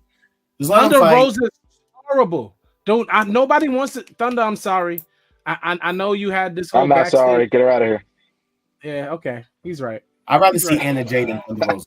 I'm not I'd rather sorry. see Anna Jay than Thunder Rosa. Okay, like I'm gonna be straightforward. I'd rather see Anna Jay versus Deonna Purrazzo than Deonna Purrazzo versus freaking Thunder I'd rather Rosa. not see Thunder Rosa on my screen. I'd rather watch Sky Blue or something. Like, come on, man. Well, what I did want to see on my screen, there was a lot of it was a good ass match. You gotta chill out with this with the horn dog. Thank you, Kendall. Thank you. Finally, somebody good ass. You. It was a good ass match. Okay, I'm just saying, but it's very childish. Serena Deeb, very the childish. most female wrestler in the game. Serena Deeb is finally getting her music ever. Thank you. Also, we're gonna bring the creator of her soundtrack of her theme music on the show in the next couple of weeks. He's my bro Brinson did her theme music. He was at the event when she came out. Had no idea she was coming out last night. He heard his own voice last night and lost it. I was so excited. That's lit. Yeah, so we're definitely gonna bring him on the show. Oh man. What else happened? A lot of people were being horny again. Yeah, you want to talk about this? Yes. I don't have time to talk about this tonight. I don't. She was wearing all the. Me personally, I like me some Mercedes Moné.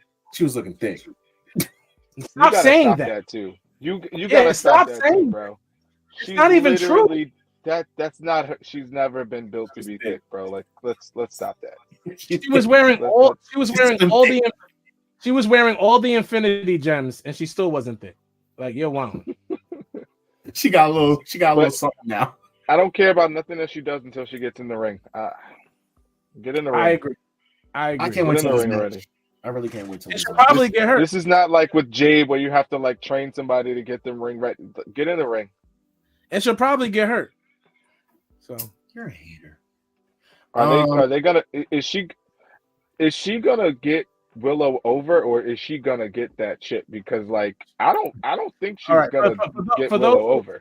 For those who are wondering, the Long Island native who used to have the dumbest gimmick ever, she was an alien, Chris Statlander, is going to turn on Willow and cost her the match, and then they're gonna go off and have their own feud.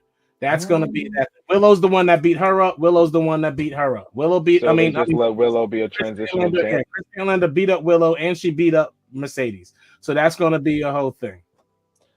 Actually, I think that the person is going to end up turning is Stokely. Why would anyone care about that, Ja? If you've been following Stokely, you would understand why people would care about that. Stokely, I'm not one of those people, so I'm okay. Stokely has had beef with Willow this entire time. So it would just so happens that he would turn on Willow and basically align himself with Mercedes Moné because he's all about the bread. That I have no problem with it, but it would. Why? But why? I don't want Mercedes to beat Willow. I don't. Not right now. I don't. Okay, let it. Bro, not only is it going to happen, but if it happens because of Stokely, it better not happen because of Stokely. I just want to see. Yeah. It I better was- not happen because of Stokely. Stokely was- better not be anywhere If near. it happens to Stokely, throw the whole match away. I'm giving it a 0 right now. If Throw the whole Stokely's the match reason, and feud Willow away. 0. So then we found out that this is when you called me or whatever, because we were talking about it and it was texting. Then all of a sudden, Tony Khan's going to come out to the ring and reinstate Jack Perry live at the end of the show. We're almost there, bro. Kendall, we're gonna get you out of here. Now you know what I go through. John does this. So then we had that what was that? The casino gauntlet tournament. They had a lot of, it was kind of confusing at first, but then I actually got it. But yeah, I want to see this match. One day down the line, I need to see this match. Kyle O'Reilly and Will Ospreay going at it. We had Jay White and Ospreay basically doing another face-off. All right, Ospreay had his face-off with Lance Archer.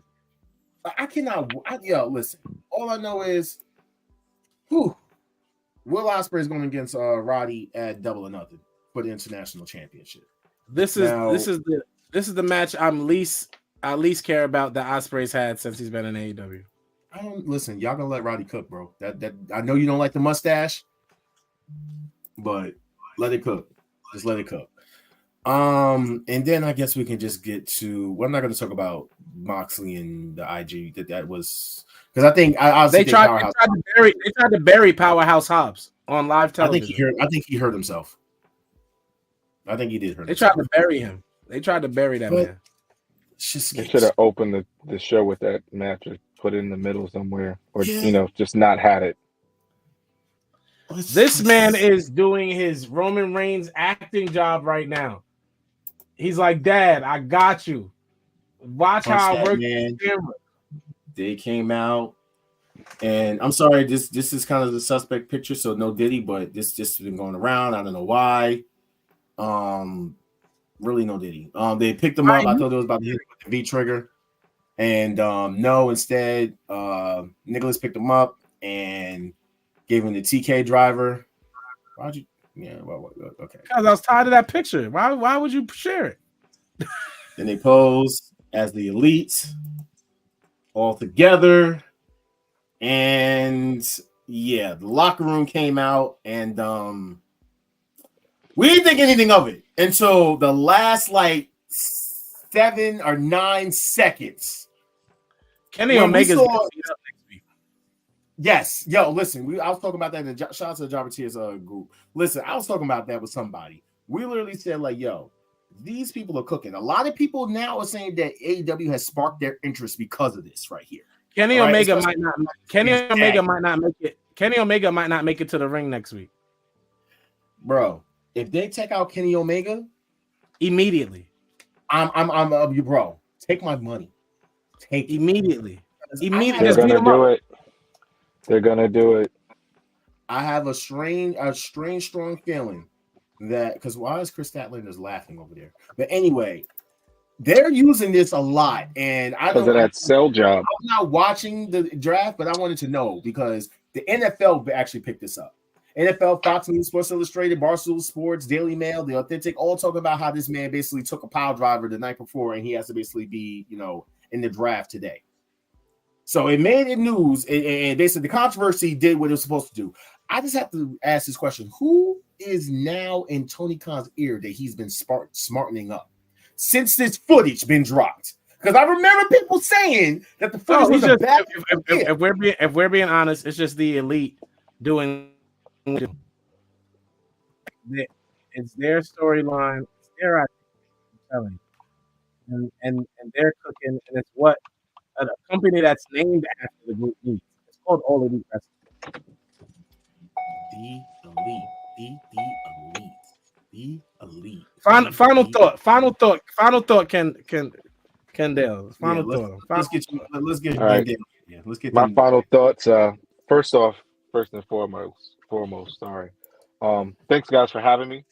It's been a pleasure. I've been waiting to get on here for a while. I've been following you guys for a while. Part of what sparked my enthusiasm again for wrestling has been you guys. Part of what's gotten me into outside of being in WWE is definitely you guys. Thanks for introducing me to Okada. I appreciate that. Continue doing a great job, guys. I'm gonna. This is the one time I'm gonna do this. Kent, we do miss you on the show. This might be the only time anyone ever says this, so enjoy that. But All Star, keep doing your thing. You were right about Jack Perry all along. And Ja, keep doing your thing. Stop quitting every week, man. Every week. The Knicks lost, by the way. Yeah, Joel went for 50. Yeah. It's all right. Good. Knicks in 5. Knicks in 5. I'm not worried about it. I'm more worried about the Suns. Oh, and if anybody in the chat is a Giants fan, just know they did not take a quarterback. Thank God. Oh, I'm sorry. Who are they supposed to take? Because they don't got nothing. We took a wide Take receiver. anybody. Fix the team. They should have traded out of the slot, took the 11th and the 23rd pick from Minnesota, and built the team. Fix the O-line, get a receiver, fix this defense. There's a lot of other work to be done. Let this transitional quarterback be a bridge quarterback, and next year grab one. We're going to be bad this coming season too. It's okay. We'll get another top 5, top 10 pick to get a quarterback. It'll be there. And the Giants, do yourselves a favor. Invest in a black quarterback. It will do you good. They had one. Oh, wait. They never have. They have them as backups. They don't never do one as the franchise guy. No, never. Never in their history. It's a thing for them. Like I said, I thought Boston was Appreciate racist, you, bro. Kendall, thank you for coming on the show. You always are definitely a top viewer, like one of our favorite people to interact with while we do the show. So this whole process has been dope for me to actually get to sit here and kick it with you on the show. Your wrestling opinions is respected with me. It's respected higher than Jaws. I hold you above my co-host, Dark Kent. Kendall, I respect your opinion highly, brother. I like your wrestling mind. It's just a fact, bro. Come on, man. You say Charlotte's overrated all the time. It makes no sense. None at all. None at all. I have tons of music coming out. I have tons of performances. Follow me at Jared All-Star on everything. Please keep up with me if you can. I'm going back to the award show when award season starts this year. Hopefully with a few nominations and leave with a few more trophies. It's been an awesome year so far. And yeah, let's just be supportive of all things wrestling. Let's stop compartmentalizing things and just like what you like and don't like what you don't like. And we'll take it from there. Thank you for tuning in, everybody. Wolfpack Wrestling. The show things like the draft. But thank you, Kendall, for being on. Next week, Dan's gonna be with us. Dan's with us next week. Oh, it's lit. AEW champions after Dynasty. Anyway, my final thoughts. Fuck Dark Kent. Fuck All Star. Fuck K Star. Wait. As he says that, forgive me, Lord. God bless you, Niasia. God bless you. Fuck Niasia. It's like no. Rest in peace, Jamie. Listen, man. As you guys can see, I do have a new mic. I do have new headphones and stuff like that. This is just a small step because, as I was already talking about with All Star, I will be having music come out this year more than ever, and I am ecstatic beyond belief right now. If you guys only knew. Shout out to Mama B. Yo, listen, make sure you guys follow her because she's going to go live tomorrow for her podcast called Luscious Sounds. Make sure you guys tune in. It's going to start at 10 o'clock. Luscious Sounds. Said it with you. Sounds. But no, shout out to her. But yeah, like I was saying though, I am going to be having more music come out. New music. All right, nothing that's been in the vaults. Because I know All Star likes to try to like throw jazz at me about that. Nothing's been in the vaults. All brand new music. It's going to be coming very, very soon. I promise y'all. We're going to get another track with me and All Star soon. You know what I'm saying? I don't know how gospel it will be, but we'll see. I know it just can't be. I ain't on it. You mean It gotta be gospel? Yeah, Well, I'll find a gospel song for you. All right, I got you. Thank you. I'd give you a verse, but I retired.